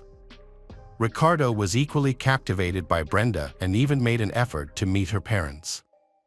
In 2013, she posted on Facebook for his birthday. Brenda later found out she was pregnant, but at Ricardo's urging, she ended the pregnancy, which left her heartbroken. A bit recovered from the decision, Brenda decided to focus on her career and her beloved Ricardo. In the fall of that year, she started attending Sanford. Initially, it appeared that Brenda had moved past the emotional impact of the breakup, but this wasn't true. Her reliance on Ricardo intensified. When Ricardo shared a photo online with his new partner Kendra, who resembled a model, Brenda might feel jealous. Investigators, after gathering details about Brenda and her life, concluded that she had a motive to remove her rival. Ricardo confirmed that Brenda was his ex-girlfriend. They had an on and off relationship from 2012 to 2015, the relationship ending a few months before Ricardo met Kendra. Ricardo believed that he and Brenda remained friends and didn't see any issues between Brenda and Kendra. After all, he had dated other women before meeting Kendra, so why would meeting her affect Brenda? Brenda believed she had come up with the perfect plan to win back her ex-boyfriend and eliminate Kendra from his life. She started by offering him support and showed interest in his relationship with Kendra. In reality, she was aware of all their future plans, and Ricardo mistakenly thought her interest was genuine. Unfortunately, men often misunderstand women and sometimes trust them blindly. Brenda had been plotting her own plan for months. She had opened Ricardo's mail and knew all his plans with Kendra, even when and where they had booked tickets. All of this was infuriating to Brenda. She wanted to get rid of Kendra Hatcher, sincerely believing that she had taken Kendra's place. Brenda transferred Ricardo's account to her phone to monitor him closely. Following Ricardo and Kendra became her main focus in life. She became obsessed with stalking them, eventually quitting her job to dedicate all her time to this pursuit. Over time, Brenda developed a sinister plan to kill Kendra, whom she despised.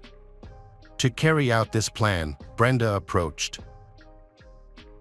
several acquaintances, offering them money to harm Kendra.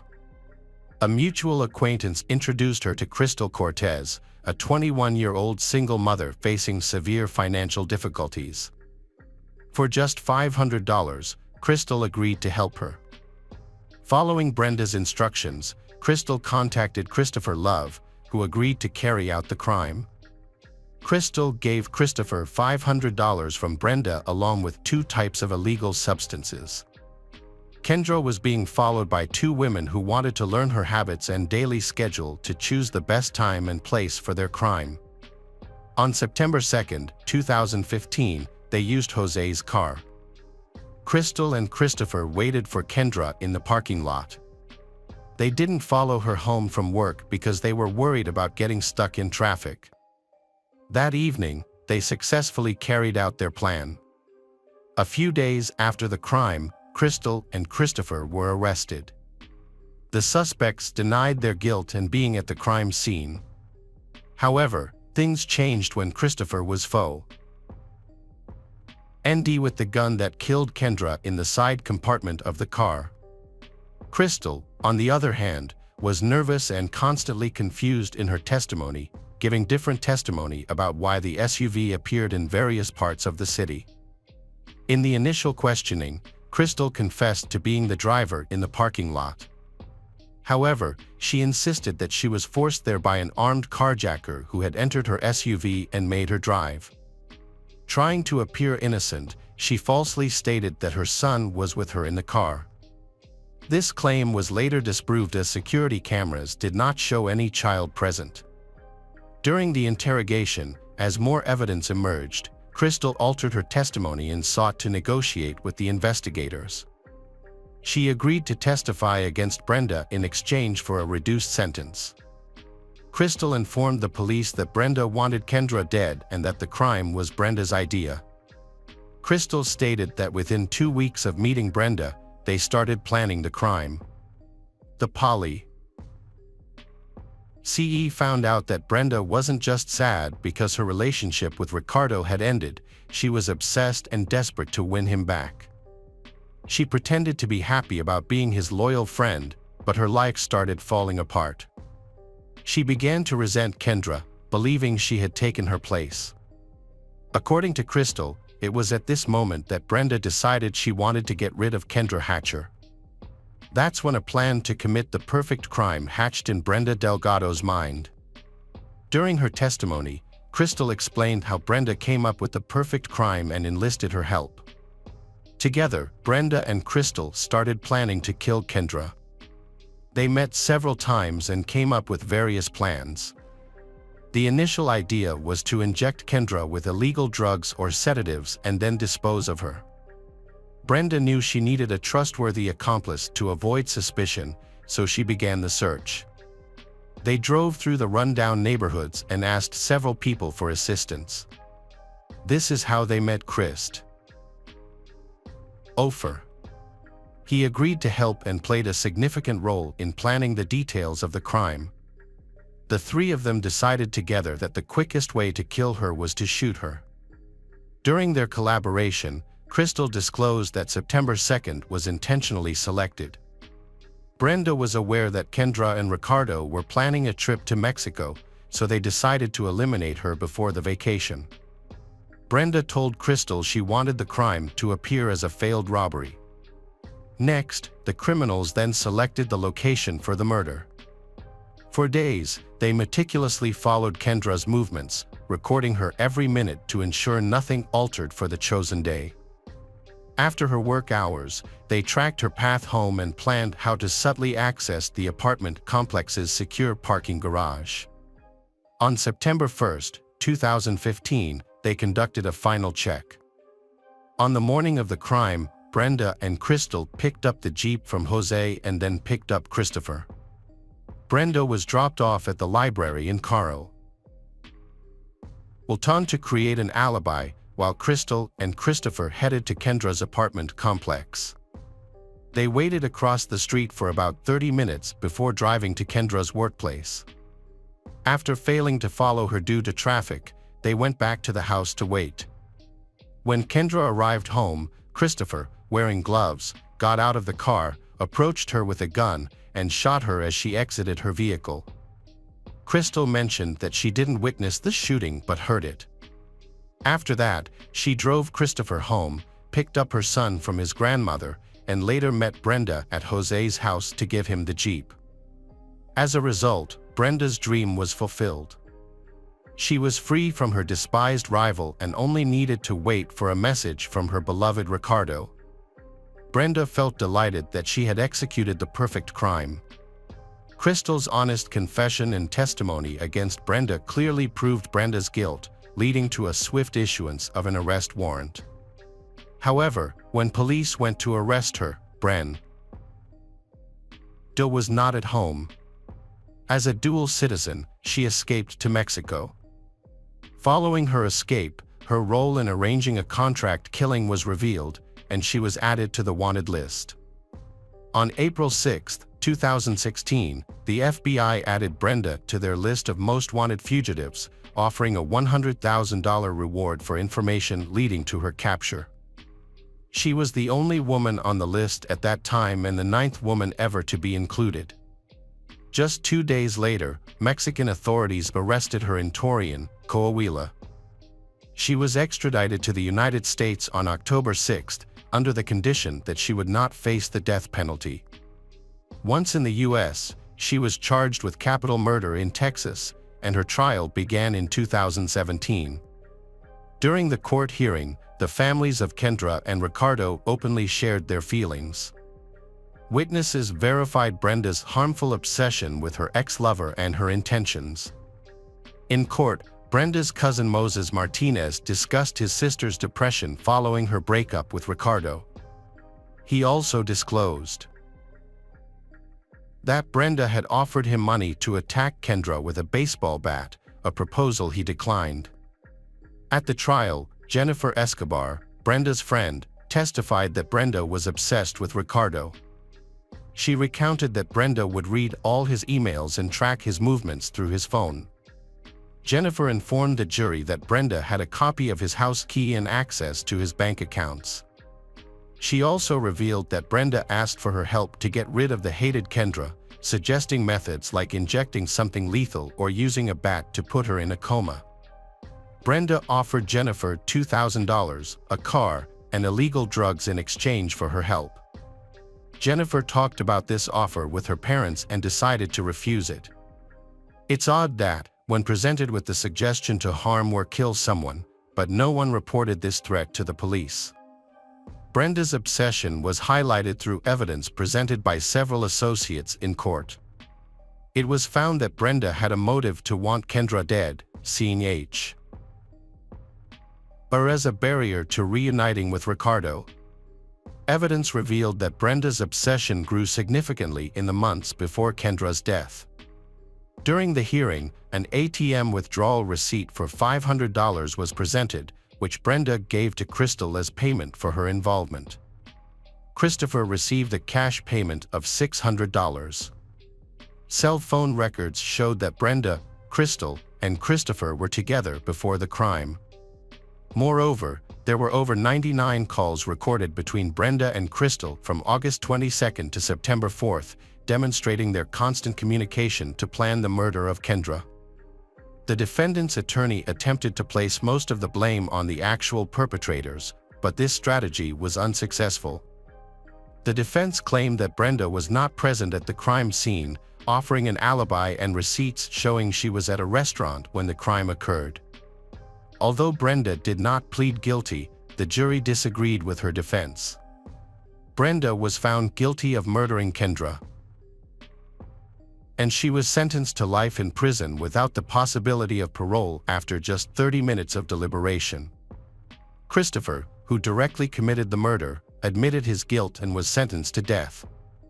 Crystal cooperated with the investigation and pleaded guilty, which resulted in her receiving a 35-year prison sentence with the possibility of parole. Kendra Hatcher's family expressed satisfaction with the court's decision and quietly left the courtroom after the verdict. On the other hand, the Delgado family never believed Brenda could be involved, as they knew her as a loving daughter and a woman with solid family values and Christian principles.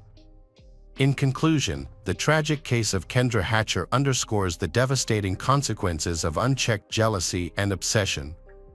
Brenda Delgado's relentless pursuit to reclaim her past love led to a senseless crime that ended a life full of promise. The investigation revealed the intricate and disturbing lengths to which Brenda went to orchestrate Kendra's murder, revealing a dark side that was hidden beneath a facade of normalcy.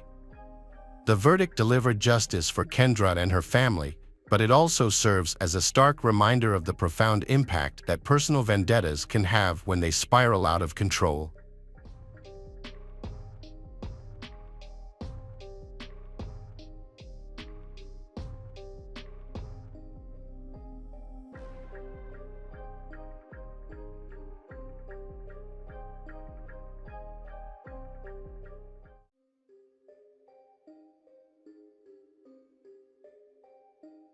Hey detectives!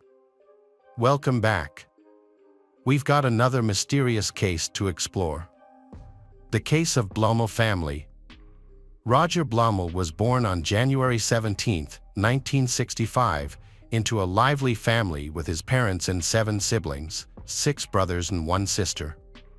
The family was not only large but also close-knit, instilling strong values and a sense of community. Even in high school, Roger was a diligent young man with future ambitions. He started driving his father's truck and, after finishing high school, worked in concrete transportation. Eventually, he realized his true passion was in sales, where he achieved success. His friends often said that he could sell ice to an Eskimo, which showed his amazing sales skills. This talent came with a generous, cheerful, and outgoing personality. He always seemed happy, and nothing pleased him more than making everyone around him smile. Roger had a good life and an excellent relationship with his family. The only thing missing was a partner, and one day he found that too. Although he did not elaborate, a close friend recounted that one evening, when he met a young woman who captivated him, Roger declared with complete determination that she was the woman he was going to marry. Melissa was born in Wichita on January 1, 1960. She grew up in a loving family with 3 girls and 3 boys, though sadly, a younger sister passed away before her first birthday. Melissa was a kind and diligent person, always willing to assist her family and others. She started her career as an accountant at a bank and built a successful path over the years. Her dedication, commitment, and teamwork earned her numerous promotions, eventually becoming vice president of the bank. In 1991, she met her soulmate, and they got married. Life appeared perfect for the Blumel family. Melissa advances in her banking career, while Roger uses his confidence to start his own business.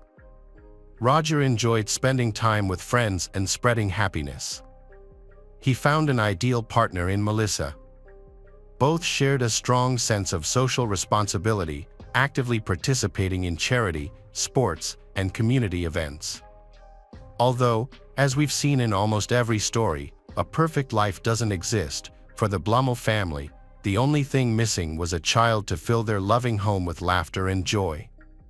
Unfortunately, this wish remained out of reach for the couple, and after years of unsuccessful attempts to conceive, Roger and Melissa began considering the idea of adopting a child. To fulfill their goal, they reached out to a local social worker and found out that a woman named Kisha Shaberg had put her 2 sons up for adoption. Her sons are Anthony, a 7-year-old whom everyone calls Tony, and Christopher, a 4-year-old known as Chris. Kisha wanted an open adoption, allowing her to keep in touch with her sons and the adoptive family. However, the Blumel family preferred to adopt the children without maintaining those connections, aiming to provide a fresh start for them away from their difficult past. Roger and Melissa's plan finally worked, and from that moment on, Anthony and Christopher officially became part of the Blumel family, starting to enjoy a life they never imagined. Emotional, Anthony was surprised to be able to have dinner every day. The kids adapted quickly and began to enjoy their new life. They attended elementary school and successfully completed that stage as good students. In high school, they also did well, had no issues with their peers, integrated completely, and formed a large group of friends. Plus, they excelled in sports, especially wrestling and football. Anthony quickly advanced in wrestling, earning 2nd place in a competition in his division. At that time, everything seemed to promise a bright future for the boys and a happy life for the whole family. However, the Blumel family began to fall apart when Anthony was in his senior year of high school. The young man, who had previously behaved admirably, started to change. He became someone who frequently argued with his parents, claiming they always favored his younger brother, Christopher. He began drinking alcohol, ignored curfews, and even smoked marijuana. Life in the Blumel household descended into chaos, and it soon appeared that any hope of the young man getting back on track was lost. For a long time, Anthony dreamed of joining the United States Air Force after high school, but his own actions ended that possibility. In 2013, he was arrested for an unspecified violent act and later, after graduation, for driving under the influence of alcohol. With these incidents on his record, a future in military aviation was no longer possible. Rather than reflecting on his situation, Anthony spiraled further downward. After graduating, his life lacked direction. He didn't want to study or work, all he wanted was to sleep late and spend his days in a haze of cannabis smoke.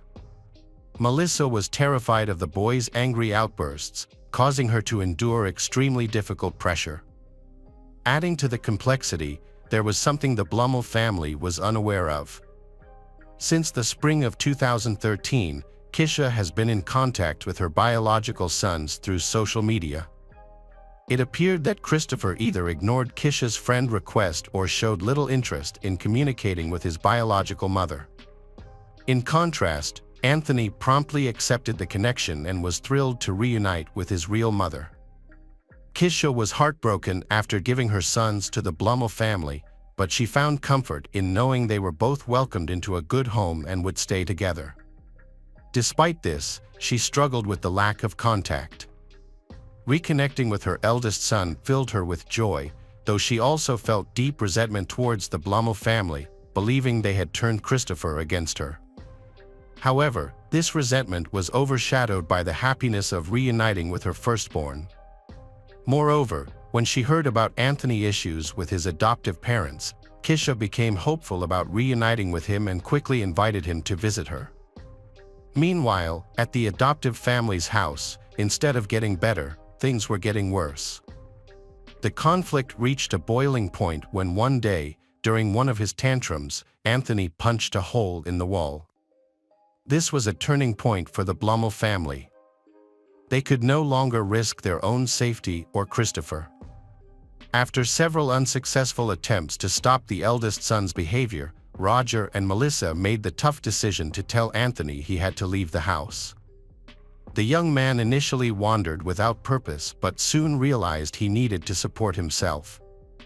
He found some jobs at fast food restaurants and supplemented his small income by selling cannabis.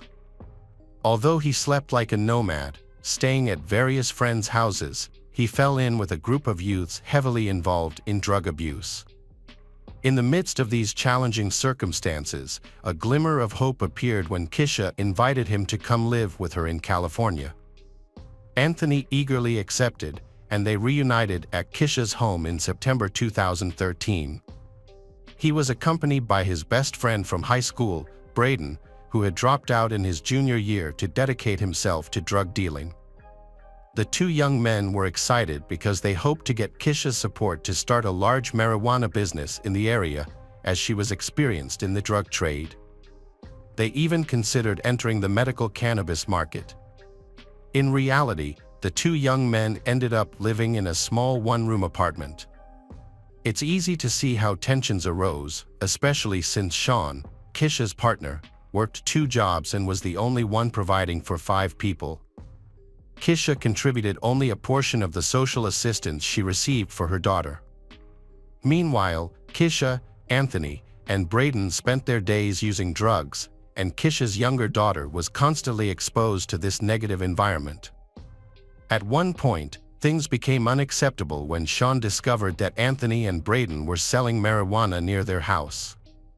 He informed them that their actions were unacceptable and dangerous for his as the property owner, and insisted they take their drugs elsewhere. Following this incident, Sean issued an ultimatum to all the house occupants: everyone must find a job or leave the apartment. Instead of urging people to change as he intended, his actions led them to form an alliance and express their indignation towards his. They decided to leave the apartment and stay at a nearby hotel for 2 weeks. However, this was not a viable solution because after those weeks, they lacked the income to continue paying for the hotel. Their need for money didn't lead them to consider honest work. Their first thought was to return to Kansas, likely because Anthony knew the drug trade there well. After nearly a day of traveling, the group chose to stop in Arizona and rest overnight at a hotel. During their stay, Anthony shared a disturbing idea with his companions. He planned to kill his adoptive parents to claim their inheritance. When they arrived in Wichita, they booked a hotel room for a month and focused on planning the details of the affair. The plan was straightforward. They needed to eliminate Roger and Melissa, collect the insurance money, sell their assets, and use the proceeds to start a larger-scale drug operation. Anthony believed that the family he had returned to could become wealthy by growing and selling marijuana. He even suggested the ideal day for the crime: Friday, November 15, 2013, when his brother Christopher would be away at a wrestling event. Anthony, a former star wrestler, had stayed connected with some team members and found out about Christopher's commitment that night. Anthony gradually developed a plan to invite Roger and Melissa out under the pretense of discussing and resolving previous issues. Meanwhile, Braden would take Kisha to their home while it was empty so she could steal valuables. Anthony knows where his foster parents keep money for emergencies. The plan was to make it look like a robbery gone wrong, but from the start, the true intention was for Kisha to end Roger and Melissa's lives when they returned. Everyone initially supported the plan, but later, Braden decided to withdraw. Although he didn't want to be directly involved, he agreed to help by obtaining the necessary guns. Instead, he suggested his friend Andrew, a former high school classmate, to serve as the driver for Kisha to reach the Blumel residence. Braden fulfilled his promise by acquiring 2 pistols from other criminals. It's important to note that there was never any plan to share the money with Andrew. He was promised $11,000 to act mainly as a driver and assist Kisha in the robbery. Ultimately, Kisha was to be in charge. In early November, Kisha shared a photo of herself with Anthony on social media, captioned, "A bond that cannot be broken." Finally, the anticipated day came, Friday, November 15, 2013. As Anthony had expected, his wonderful adoptive parents agreed to meet him without hesitation. The meeting went smoothly. Meanwhile, at the Blumel residence, a different scene unfolded. As soon as Roger and Melissa left for the meeting, Kisha and Andrew broke into the house by forcing open the garage door. They began searching through the house, seizing small valuable items and cash that the couple had kept for emergencies. After completing the first phase of their plan, Kisha and Andrew hid near the secluded house, waiting for Roger and Melissa to return. Shortly after, they received a call from Anthony. Anthony told them that the meeting was over and that his foster parents had left him at a hotel before going home. They didn't have to wait long. When the Blumel vehicle halted in front of the parking gate, 2 attackers emerged from hiding. Kisha quickly positioned herself next to Melissa, while Andrew targeted Roger to keep him still. Melissa, shocked, recognized Kisha as the mother of the children they had adopted over a decade ago to give them love, stability, and a better future. She could only exclaim, "Oh my God, Kisha," before a precise shot to her head caused her to collapse in her seat. Roger, utterly shocked, attempted to help his wife. At that moment, Kisha approached the window and aimed at Roger's head. She pulled the trigger, but the gun jammed. She tried repeatedly to fire while Roger stood frozen beside his wife's lifeless body. Eventually, the gun went off, and Roger fell beside the woman who had been his life's greatest partner. After completing their deadly plan, Kisha and Andrew got into their vehicle and swiftly drove away. The Blumel couple remained there until about 9:15 p.m. when Christopher returned from a meeting and discovered the horrific scene. He quickly called 911, saying he had just come home and found his parents nearly unconscious in their van. He explained that Roger was coughing and Melissa was nodding her head. Both had gunshot wounds to their heads. The dispatcher told him to perform resuscitation attempts while emergency services arrived a few minutes later to take over. Remarkably, the Blumels were still alive, but in critical condition, so they were rushed to a hospital. When they got back to the hotel where they were staying, Kisha seemed to have a panic attack and said she just needed to use an illegal substance, which she did with the other guys. Additionally, around that time, Kisha disposed of the used weapon and a purse containing items she had stolen from the house, so they could be dumped in a nearby stream. Andrew threw the items into a pond in a nearby park. The next day, Anthony used the money he stole from his adoptive parents to start dealing marijuana, earning his first $100. Sadly, that same day, Melissa passed away at the age of 53 after a long battle. Anthony also visited his father in the hospital, unaware that he had been removed from both the Blumel family will and their insurance policies some time earlier. As a result, the two terrible crimes were committed for nothing. In the days that followed, it was discovered that Andrew had not been paid and was unaware that Kisha had taken money from the Blumel family's home. Eventually, they were caught. During the first inspections of the Blumel residence, police noticed the garage door had been forced open and the home was in complete disarray with items scattered everywhere. It was confirmed that money, jewelry, and other items were stolen. Authorities initially thought the attack on the couple happened because they arrived while the thieves were still there. However, it was later determined that the fatal assault occurred before the couple entered the home, so this theory was dismissed. In the van where Roger and Melissa were attacked, investigators found no significant fingerprints, but they did discover a casing. The authorities then focused on the victims' workplaces, suspecting a disgruntled client might have sought revenge, but this theory was dismissed. Next, they decided to speak with people close to the couple. Anthony was first on the detectives' list because he was the last person seen with the victims. However, he insisted he knew nothing about the incident and had not been involved. He claimed that after dinner, he returned directly to the hotel where he was staying with his mother. This was confirmed by the hotel staff. Christopher was second on the list of suspects because he had discovered the bodies. However, he was quickly cleared after confirming that he was at a dinner with the wrestling team during the incident. Despite this, investigators noticed something unusual about his behavior. He didn't seem very upset and appeared deep in thought. When the police asked him who he thought might be responsible for what happened to his parents, Christopher promptly mentioned one person. He said the only person who might have a grudge against his parents and possibly commit such an act was his older brother, Anthony. Thanks to this crucial tip, the authorities caught a lucky break in their search for the culprits. A man reached out to the police to say that a young guy, a friend of Anthony, had approached him wanting to buy a gun. The detectives focused their attention on this person, and upon checking his background, they found he had a long history connected to drugs. They also found out that he had traveled to California with Anthony. The guy in question was Braden. Braden soon received a message from his family letting him know that investigators from the sheriff's office wanted to question him about the incident involving the Blumels. The next morning, Braden went to the police station. A press report revealed that on his way there, he stopped by a pond to discard something, reportedly the guns used in the crime that hadn't been disposed of as intended.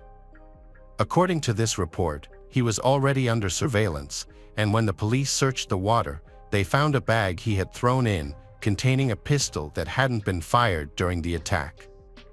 Braden's interrogation lasted 3 days. Initially, he insisted he was not involved in the incident. However, under pressure from authorities, he eventually confessed everything he knew, explaining that the plan for the attack was Anthony's idea. Anthony Blumel, 18, and his biological mother Kisha, 35, were arrested on November 19 at the hotel where they were staying. In addition, Andrew, who was also 18, was arrested, followed by Braden's arrest on November 20, 2013. At that time, Kisha did not admit to being involved in the robbery and other crimes, even though the 3 young men confessed to what had happened. On November 25, 2013, the accused first appeared in court via video conference. During this appearance, they were all charged with the same offenses: first-degree murder, attempted first-degree murder, 2 counts of aggravated robbery, burglary, and theft. The 3 young men were set a bail of $500,000, and for Kisha, the bail was set at $1 million. On December 21, Rogers passed away at the age of 48, joining his beloved Melissa. After his death, the situation worsened for the woman and the 3 young men, as they faced the risk of being charged with capital murder, which could lead to a death penalty sentence. On January 3, 2014, the 4 detainees were officially charged with capital murder, accused of being responsible for the deaths of multiple people in the same incident. Additionally, Kisha was charged with 2 counts of aggravated robbery, 1 count of burglary, and 1 count of theft. The preliminary hearing was held on July 17th of that year. By that time, Braden had negotiated with the authorities and became the prosecution's star witness in exchange for a reduced sentence. After a year of negotiations, not only did Braden reach an agreement, but 2 other individuals involved in the crime also negotiated with the prosecution. According to the agreements, the accused would not contest the charges against them and would waive their right to appeal their sentences. In return, the prosecution agreed not to seek the death penalty and to drop some charges. Starting in mid-2015, each of them confirmed their decision to plead guilty in separate hearings. The judge sentenced Kisha to life in prison without parole for the capital murder charge and an additional 122 months for 2 counts of aggravated robbery. These sentences will be served consecutively. When given the chance to speak, she expressed deep regret for what happened and sympathized with the Blummel family. However, the rest of her statement was controversial, as she claimed she was not involved in the incident and harbored no ill will towards the Blummels. Instead, she expressed great respect for them, acknowledging that they had provided Anthony and Christopher with a wonderful life, for which she remained grateful. Official records indicate that Kisha is still held in a high-security correctional facility. The next to face his fate was his son, Anthony Blummel, known to everyone as Tony, who received the same sentence as his mother. During the sentencing hearing, Anthony, who chose not to speak when given a chance, listened to the victim impact statement made by his aunt, Christina Blummel. She thanked the authorities for delivering justice and spoke about all the love that Roger and Melissa had shown the boy. In complete silence, Anthony listened to Christina's heartfelt words, and at one point, tears almost welled up in the young accused's eyes. Ultimately, the woman informed Anthony that he had made his decisions voluntarily. She suggested that he might eventually understand his choices, or perhaps he never will. Since then, Anthony has been in a correctional facility. Up to now, his record includes numerous infractions, such as smuggling, fighting, unauthorized phone use, explicit sexual activity, theft, and disobedience, among others. A week after those trials, it was Andrew's turn, the only one who refused to admit his responsibility. He was found guilty of first and second-degree murder and sentenced to life in prison plus 155 months. Finally, Braden, the last person involved in the incident, who had made a plea deal with the prosecution from the start, was found guilty of second-degree murder and sentenced to 242 years in prison. According to his official record, Braden will have his first chance to be released on May 28, 2035. However, his prison record shows he hasn't reformed, as he has received 71 disciplinary reports for disobedience, threatening others, using stimulants, drunkenness, possession of contraband tobacco, theft, and dangerous smuggling, among other reasons. Ultimately, the district attorney was satisfied with the case's outcome. Although Kisha had given up that option, she unsuccessfully tried to appeal her sentences. The undeniable fact at the conclusion of this story is that the lives of 2 wonderful people, Roger and Melissa Blummel, ended in a tragic and needless way. The tragedy began with the bitterness or guilt of a woman who lived a life of excess and gave her children up for adoption. She couldn't handle the fact that one of her descendants no longer wanted contact with her. This seemingly caused her to misdirect her anger towards the people who had lovingly cared for her children. Anthony reacted to the couple's love and care with resentment, envy, and violence. He turned to substance abuse and eventually committed 2 crimes. Kisha's younger daughter was placed in foster care. On the other hand, Christopher Blummel overcame the loss, the pain, and with the support of his family, he lived a positive life.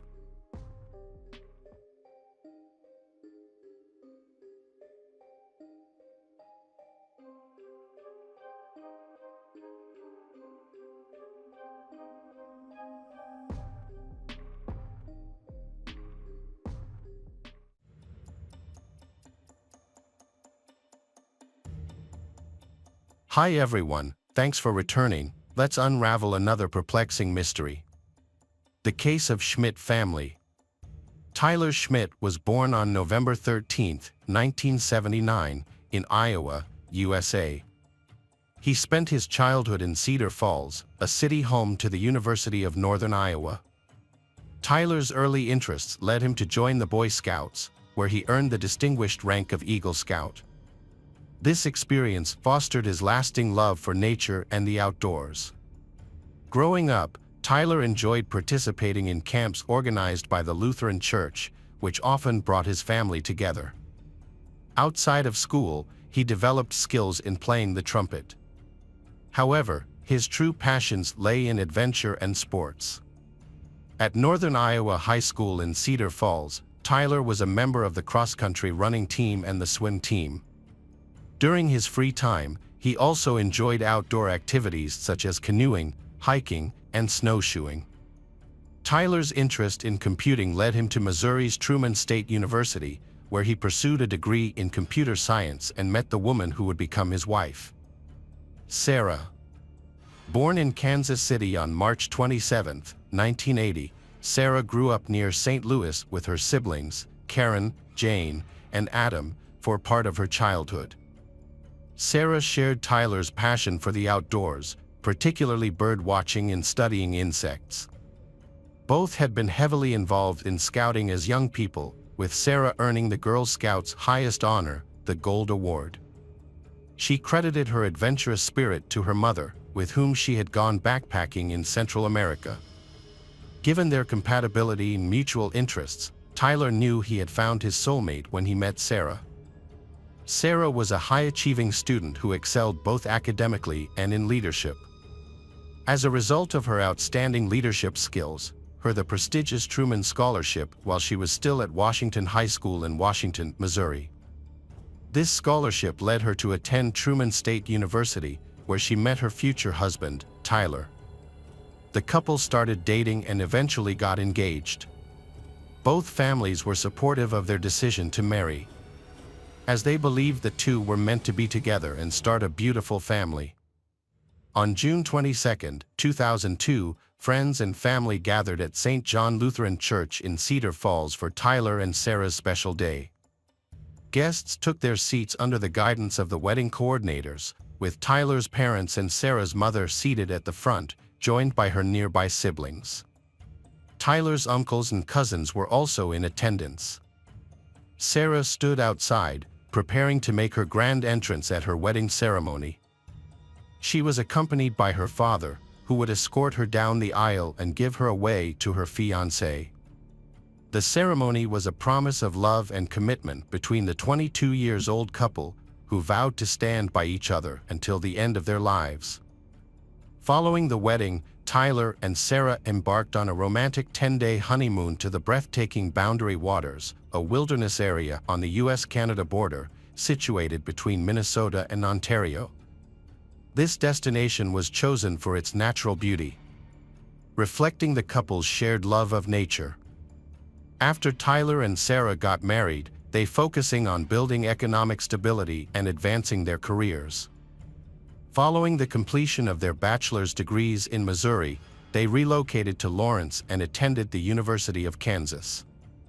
There, Sarah pursued a master's degree and later worked as a computer science expert, while Tyler divided his time among various roles, including jobs at a supermarket, a delivery company, UPS, and 18 years at a company that handled business billing and payments. During their early years of marriage, Tyler and Sarah maintained a balance between their professional lives and personal adventures. They made time for each other and regularly explored new outdoor destinations. The couple was social and enjoyed hosting family game nights and gathering with friends to play board games.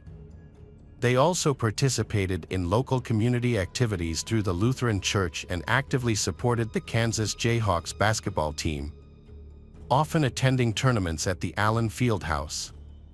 2013 is a bittersweet year for Tyler and Sarah. It was the year Sarah's father unexpectedly passed away due to a heart attack, causing immense grief for his loved ones. However, in the same year, They welcomed their first child, Arlo, after 11 years of marriage. In 2015, the family grew again, with the birth of their beautiful daughter, Lula Schmidt, on September 17. 3 years later, when their children were 6 and 3, the family decided to relocate to Cedar Falls to be near Tyler's relatives. The community of Cedar Falls provided they a warm welcome, and they quickly became involved in local activities. Tyler maintained his software engineering job, while Sarah started working as a librarian's assistant at the local public library. Their children, Arlo and Lula, began attending preschool at Lincoln Elementary School. Known for their kind and helpful nature, Tyler and Sarah made those around them feel valued. This endearing quality earned them the love and respect of their neighbors and the community. Sarah's friendly and warm personality also made her a beloved figure at the library, where she was admired by colleagues and patrons alike. Tyler and Sarah made it a priority to share their love for the outdoors with their children, Arlo and Lula, encouraging them to explore and appreciate nature. In 2021, the family began going on camping trips, which the kids greatly enjoyed, even with their busy schedules. As a result, they decided to go on these trips as often as possible. However, by mid-2022, Sarah's work hours had increased substantially, which may have affected their ability to continue this family tradition. However, in June 2022, she took a day off to celebrate a special milestone, her 20th wedding anniversary. She also planned a family vacation to Mata Cave State Park in Jackson County, Iowa, for the week of July 11th. To make time for this trip, she set a deadline for a library project. July 26th, Sarah shared her plans with her sister-in-law, Kat, and was looking forward to exploring the park's 13 remarkable caves and beautiful landscapes with her family. On Thursday, July 21st, the Schmidt family embarked on a 140-mile road trip to visit Makata Caves. The family, consisting of Tyler and Sarah, both 42, and their children Arlo, 9, and Lula, 7, arrived at the campsite before 5 p.m. due to the crowded camping area. The Schmidts decided to set up their tent near the park's entrance. Later that evening, around 7 p.m., another family, the Sherwins, arrived and parked approximately 200 feet away from the Schmidts' tent. Joe, Cecilia, and their 23-year-old son, Anthony, from Nebraska, had been on a week-and-a-half-long camping trip that took them to Michigan's Upper Peninsula. When they were on their way back home, they decided to stop at Makata Caves, setting up 2 tents, one for the parents and another for their son Anthony. Anthony consistently showed great care and consideration for his parents' needs, and earning praise from his mother, who frequently described him as the ideal son, kind, empathetic, and an outstanding student. At the time, Anthony was working on a business venture that involved developing a computer system. He claimed the business had the potential to generate millions and planned to use some of the profits to support his parents financially. However, Cecilia knew very little about the project, as Anthony maintained secrecy and only revealed that he communicated via emails that were heavily encrypted and secure. At Makata Caves, campers had settled in for the night. However, their peaceful night's sleep was disrupted before dawn on July 22nd by the sudden sound of gunshots. A short time earlier, a man wearing black had entered the Schmidt family's tent. Inside, the attacker targeted Tyler and then Sarah. Arlo, who had been asleep, was jolted awake by the screams of his sister Lula. As he turned to see what was happening, he saw blood and was overcome with fear. Managing to escape the tent, Arlo ran to find help. As he fled, he heard the sound of one final gunshot. Cecilia and Joe, from the adjacent campsite, quickly exited their tent due to the commotion. Joe began searching for his son among the other campers, inquiring if anyone had seen him. Meanwhile, Arlo, still panicked, continued running until he met Cecilia and Joe. He was frantic, shouting and asking for help, explaining that his parents had been shot. Concerned for Arlo's safety, Cecilia took his hand, and together they rushed to the park entrance. She was filled with anxiety, knowing her own son was sleeping near the tent where the shots were fired, and feared he might have been hurt or worse. Cecilia called 911 after hearing gunshots and reported the incident to the operator, but struggled to clearly say the park's name, making it difficult to communicate their exact location. Cecilia also explained that she was with a boy who claimed his parents had been shot. During the 23-minute call, the 911 operator asked Cecilia questions, while simultaneously relaying the attack to police and park rangers. The call was briefly dropped, but Cecilia quickly called back. Despite the chaotic situation and her own nervousness, Cecilia managed to remain calm, thanks in part to adrenaline. Once she had provided more specific location details, Cecilia handed the phone to Arlo. Arlo explained to the operator that he had witnessed a horrific scene at his family's campsite. He said the operator that he was in a tent with his parents and sister, but when he woke up, he saw a person wearing black and holding a gun. When asked about his father's location, the boy was silent for a while, then responding that he thought his father was hurt.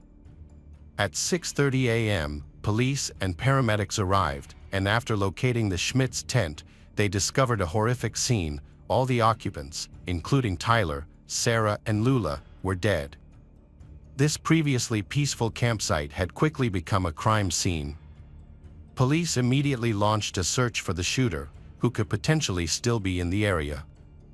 Following the attack, authorities promptly evacuated everyone from Makata Caves State Park and nearby Camp Shalom, a Christian summer camp about 1.5 miles away. The evacuees were assembled outside the park for a head count, which revealed that only one person, Anthony Sherwin, was missing.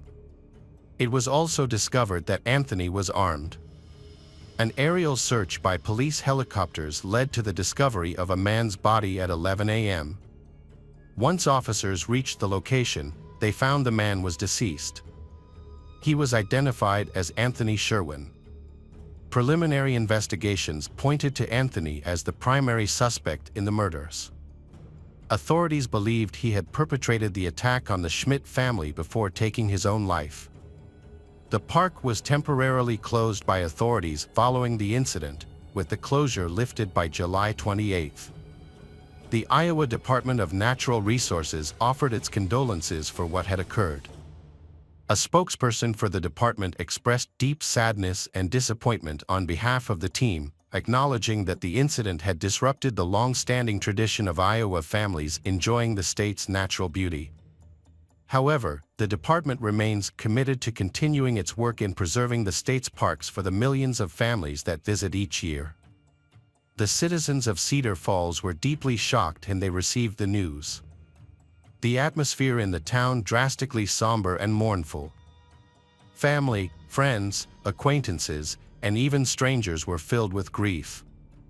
A heartfelt message was displayed in a window at the Cedar Falls Public Library, where Sarah had worked, paying tribute to Tyler, Sarah, and Lula, saying they may have left too soon, but their memories would remain forever in the hearts of those who knew them. After hearing of the tragedy, Tyler's software company mourned him, describing him as a highly skilled and dedicated professional who mentored his colleagues. His colleagues were deeply saddened by the news, remembering Tyler's love for his children, especially his child Arlo.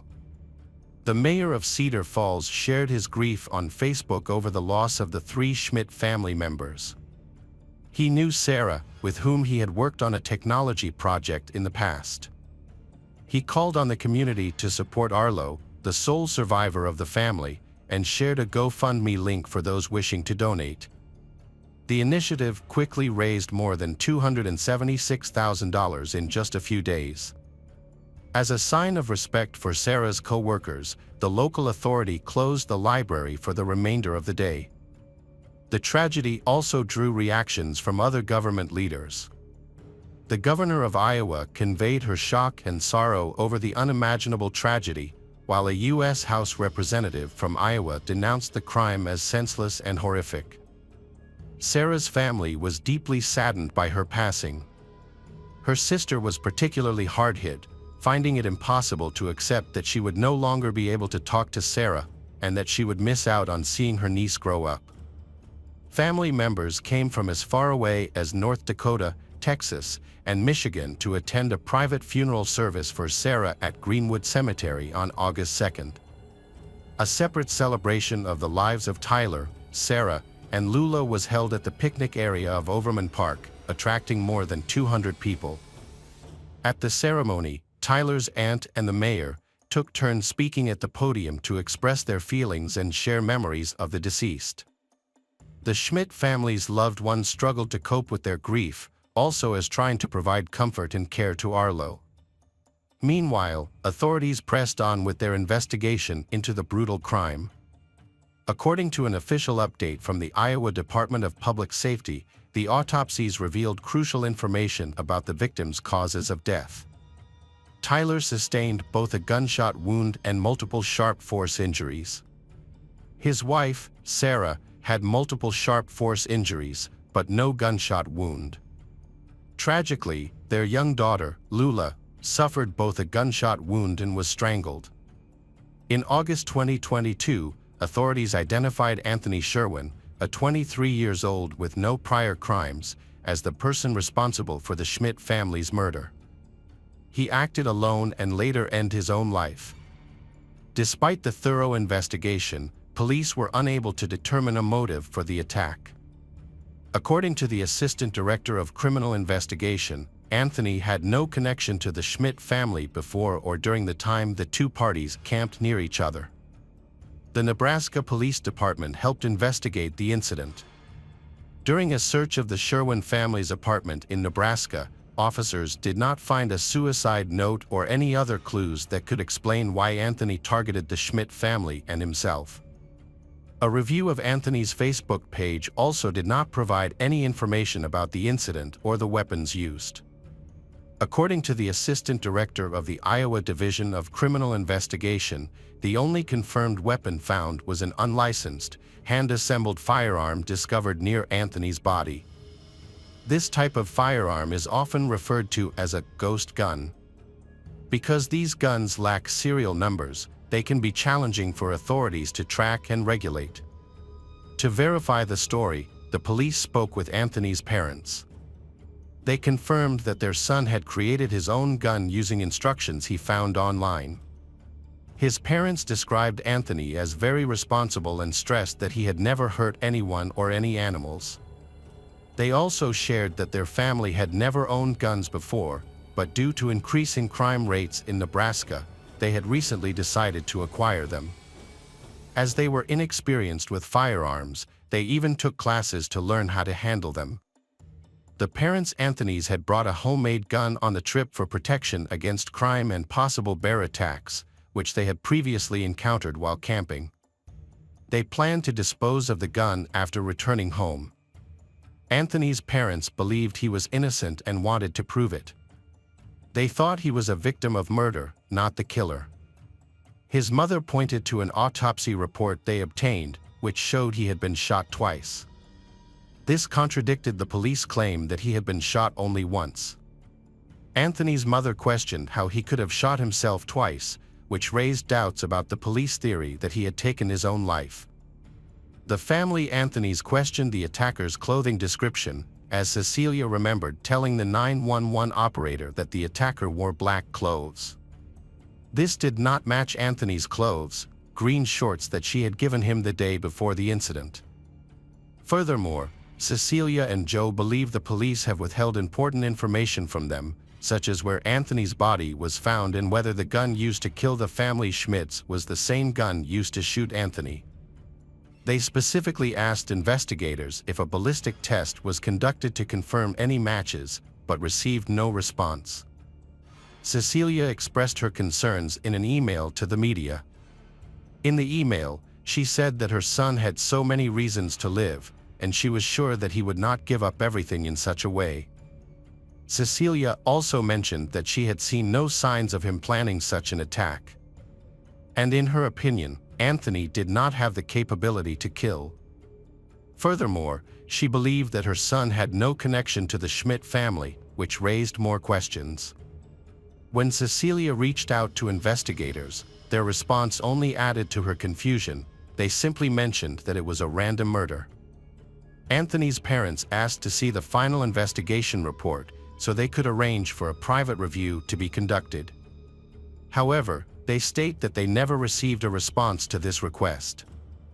Around the same time, in January 2023, a news organization also requested public documents related to the case, but was still waiting for them. According to Iowa's Open Records Law and the Freedom of Information Act, a request was made for various documents related to the case, including incident reports, investigation files, crime scene summaries, and autopsy reports. However, the Iowa Department of Public Safety Commissioner's office responded that these documents were not publicly available. They could only release basic information about the case, which had already been included in the press release and its supplementary links.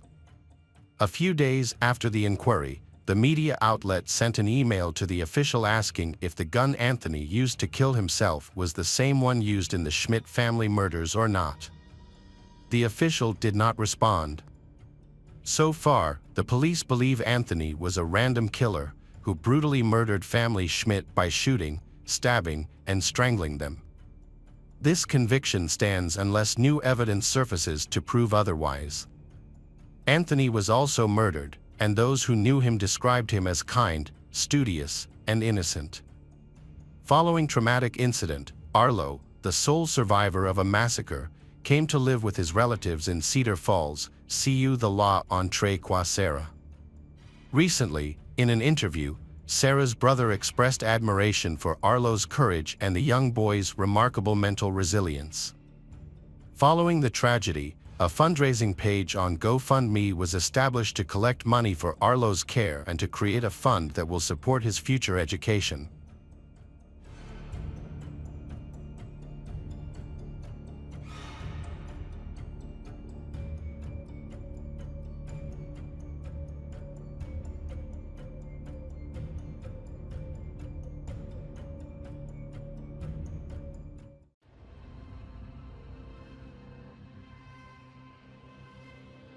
Welcome back, mystery lovers. Today's case is going to keep you on the edge of your seat.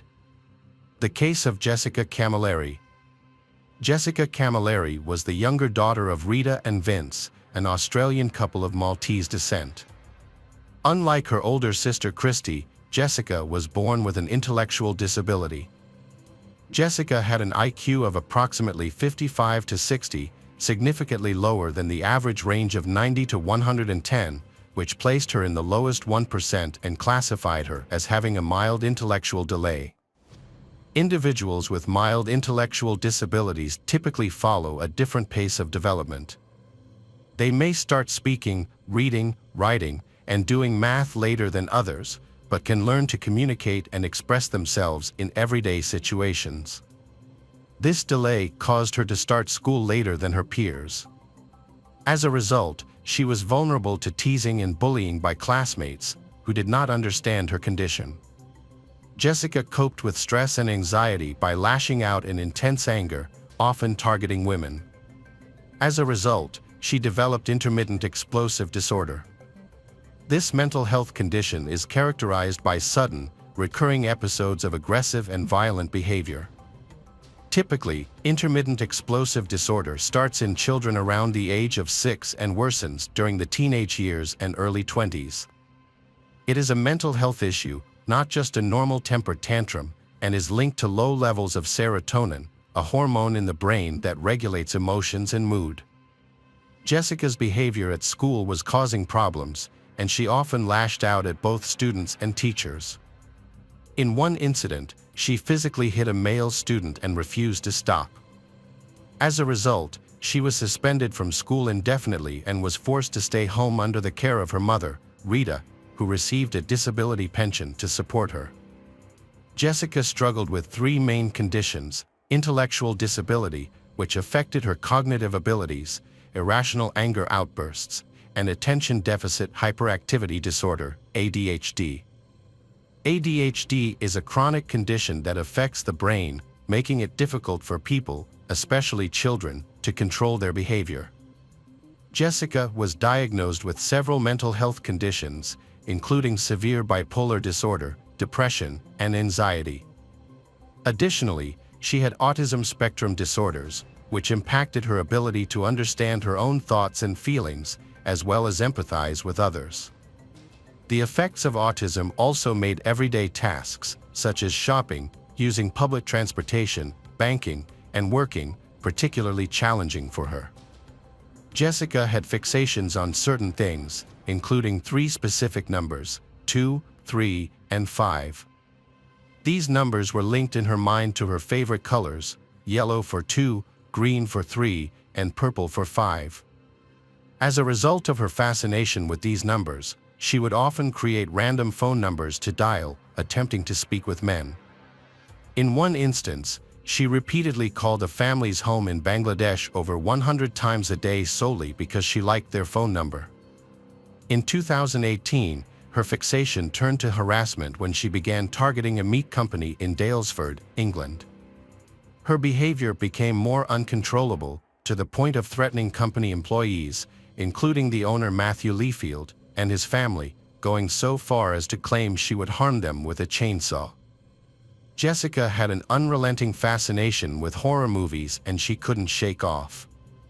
She would spend an enormous amount of time rewatching violent videos, especially certain films that captured her attention. Her favorites included Saw, Jeepers Creepers, and, above all, the Texas Chainsaw Massacre. Released in 1974, the latter film was about young people in Texas being pursued by cannibals wielding chainsaws. The graphic violence in the movie led to it being banned in multiple countries, including Australia and the UK. When Jessica's mother, Rita, tried to stop her from watching these films, Jessica would become extremely angry. Jessica and her mother, Rita, resided in a St. Clair suburb of Sydney, New South Wales, Australia. Vince, Jessica's father, divorced Rita when Jessica was a teenager due to her behavioral problems. Her frequent tantrums put a strain on her parents' marriage, eventually leading to their breakup. Jessica appears to have conflicting personality traits. She has low self-esteem and is childish and naive. However, she often feels narcissistic, believing that she deserves special treatment due to her mental health needs. This thing sometimes made her take advantage of others and prioritize her own needs above theirs. However, Rita still always takes good care of her daughter. She knew her daughter had problems, but felt it was her responsibility to take care of and protect her. After discovering her daughter's harassing phone calls, Rita took the initiative to apologize. Although Jessica loved her family dearly, she was especially close to her mother, who made every effort to meet her needs and chose to care for her at home rather than seek full-time care at a psychiatric facility. In Australia, about 1 in 5 people, or 20% of the population, experienced a mental condition between 2017 and 2018. This equates to around 4.8 million people. Women are more prone to these problems than men. Young people aged 15 to 24 years were the most affected. A mental illness is a serious, diagnosable mental health condition. It affects a person's thoughts, feelings, and behavior and can impact their relationships with others. Examples of mental illnesses include depression, anxiety, bipolar disorder, schizophrenia, and psychotic disorders. These conditions significantly affect individuals' emotions and relationships, not just them but also their families and caregivers. The tragic incident on July 20, 2019 was the culmination of a series of violent acts by Jessica. Her history of assaulting and violence others has been around for many years, with incidents including attacking the mother-in-law of her sister and aunt by pulling their hair. Despite her convictions, Jessica was never imprisoned and was always allowed to remain under the care of her mother, Rita, who seemed to be the only person who could accept her actions. Jessica exhibited aggressive behavior towards women in public places, such as streets and shopping centers, often because she perceived that they were staring at her in a way that made her feel uncomfortable or ashamed. This behavior reached a boiling point when she got into a physical altercation with another patient in a doctor's office waiting room, resulting in her being banned from the office. Jessica's aggressive behavior continued in 2018 when she physically attacked a nurse during a hospital visit. As a result, she was admitted to a mental health unit for 9 days to address a severe episode of her mood disorder. During her stay, she was treated with lithium, a medication commonly used to manage bipolar disorder, in addition to antipsychotic medications. In the months leading up to the crime, Jessica stopped taking her prescribed medication and instead turned to natural to manage her health conditions. At the same time, her mother, Rita, was looking for alternative ways to help Jessica. Rita even paid $2,500 to see a psychic in Sydney's suburb who claims to be able to exorcise demons, an evil force that she believes is influencing Jessica. However, many relatives and friends were concerned that Jessica might pose a danger to those around her, but Rita remained convinced that her daughter was harmless. Jessica's older sister, Christy, described their mother, Rita, as a selfless person who always put benefit others first. This thing was especially evident in the way Rita cared for Jessica, who often rejected professional help. Rita's older sister also realized her unconditional love for Jessica and frequently expressed concerns that Jessica might harm her. However, Rita's motherly love clouded her judgment, causing her to overlook her older sister's concerns. In fact, the day before the fatal attack, Rita had to take Jessica to the police station because she had been making threatening phone calls to strangers. Yet she still chose to ignore the warning signs. On July 20, 2019, Jessica felt embarrassed when her mother scolded her in front of a stranger in a parking lot. The stranger simply walked by, unaware of the tension between them. After visiting her sister, Jessica and her mother returned home. Jessica then asked her mother to order additional food from Red Rooster, but her mother, Rita, declined. Jessica became upset and placed 3 separate calls to the restaurant at 9:18, 9:20, and 9:21 p.m. Additionally, Jessica asked her mother to call a doctor to come to their house. When the doctor arrived, he was frightened by Jessica's behavior and quickly left. He was pursued by Jessica until he managed to safely escape in his vehicle. Rita could no longer wait patiently, so she told Jessica that she had decided to call an ambulance and was to take Jessica to a mental health facility. Unfortunately, this led to Jessica's most severe episode of rage. That night, 57-year-old Rita was violently attacked by her daughter in her own kitchen. The assault began when Jessica dragged her mother by the hair into the kitchen, where had a collection of 7 meat cleavers. 4 of the 7 cleavers were broken during the attack, but Jessica continued to use the remaining ones to inflict harm. She stabbed her mother's head and neck more than 100 times, causing her mother's severe mutilation. This brutal act was not solely a result of Jessica's anger, revealing a disturbing level of fascination with violence, likely fueled by her excessive daily consumption of horror movies. The forensic pathologist's autopsy revealed that Rita suffered severe injuries to her head and neck, resulting in her death from multiple stab wounds. The fatal blow was a severed spine at the 2nd vertebra in her upper neck, essentially leaving her head partially detached. Notably, Rita had sustained over 90 defensive wounds, suggesting she was conscious and endured extreme pain and terror for a substantial portion of the attack. This horrific discovery is especially chilling since her own daughter, whom Rita had cared for and loved, was the one who inflicted the brutal violence. During the brutal attack, Jessica's 4-year-old nephew was present at the scene.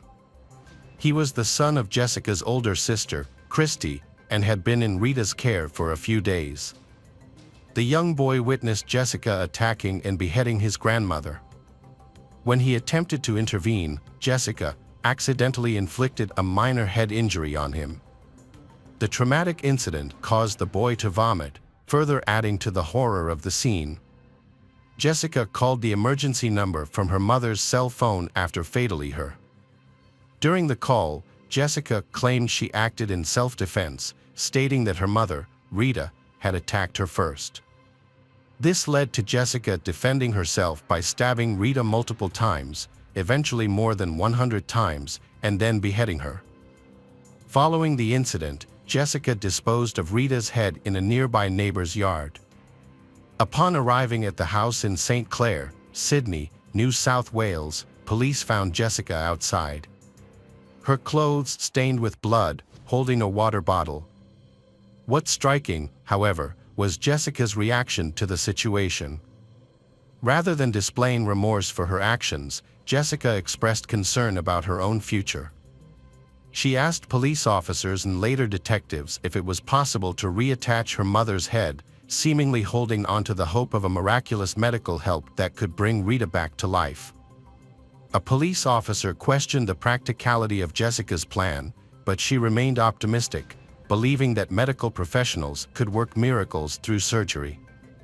Jessica also asked if she would face severe punishment, including the death penalty, for taking her mother's life.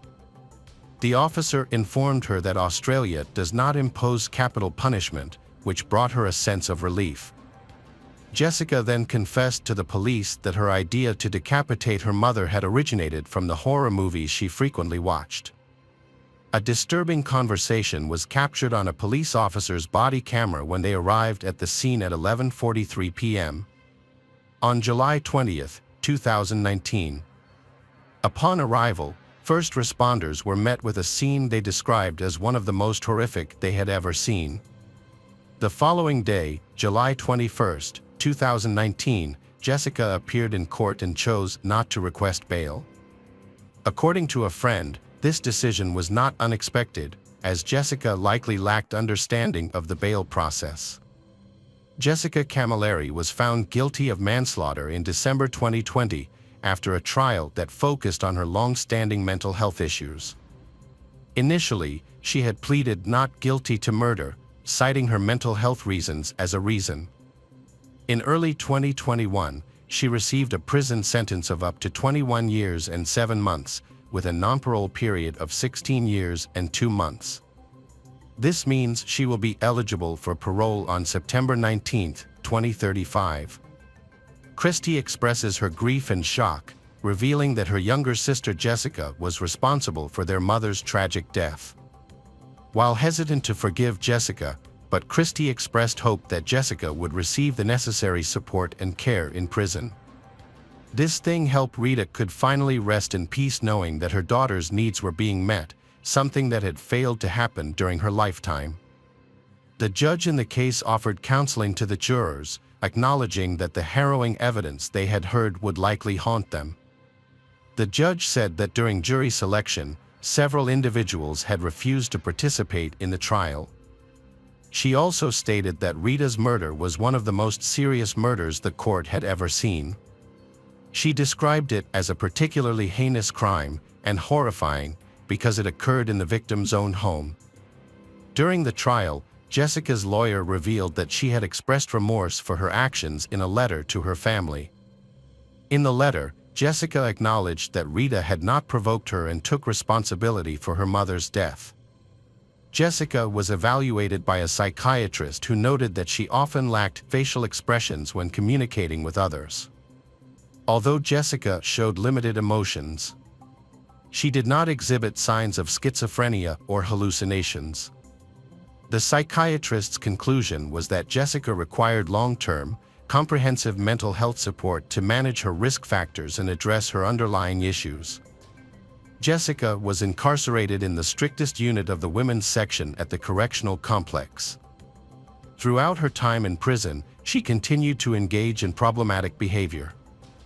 An incident standout involved a dispute over food exchange on September 9, 2019, and she responded by throwing a teacup at another inmate. Although she was charged with assault in court the following day, she did not receive any additional punishment. There were several other notable incidents involving her during her imprisonment. She got into a fight with another inmate on October 14, 2019, and was punished with 5 days in solitary confinement.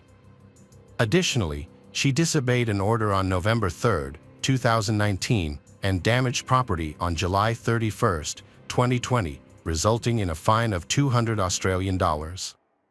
Another assault incident occurred on November 21, 2020, for which she received 7 days in solitary confinement. In January 2021, she was convicted of common assault once more, but did not face any additional consequences. Jessica has defended her actions, explaining that no matter what she does or where she goes, other inmates will continue to cause her misery. She also pointed out that life behind bars is challenging and vastly different from life on the outside. One major issue in prisons is the high prevalence of mental health issues. According to the Australian Institute of Health and Welfare, in 2018, nearly half of Australian prisoners had been diagnosed with a mental health condition. Although there is no direct correlation between having a mental health condition and committing a crime, these statistics suggest that many prisoners in Australia struggled with mental health issues before their incarceration. Research has found a link between mental illnesses and in likelihood of committing crimes, especially among individuals with psychotic disorders. Symptoms of bipolar disorder can directly contribute to criminal acts, while extreme anxiety or stress can increase the risk of violent behavior due to heightened emotions and impulsivity. On the other hand, being in a prison environment can worsen existing mental health conditions. The harsh realities of prison life, including the potential for violence from inmates or staff, can trigger or worsen mental health issues.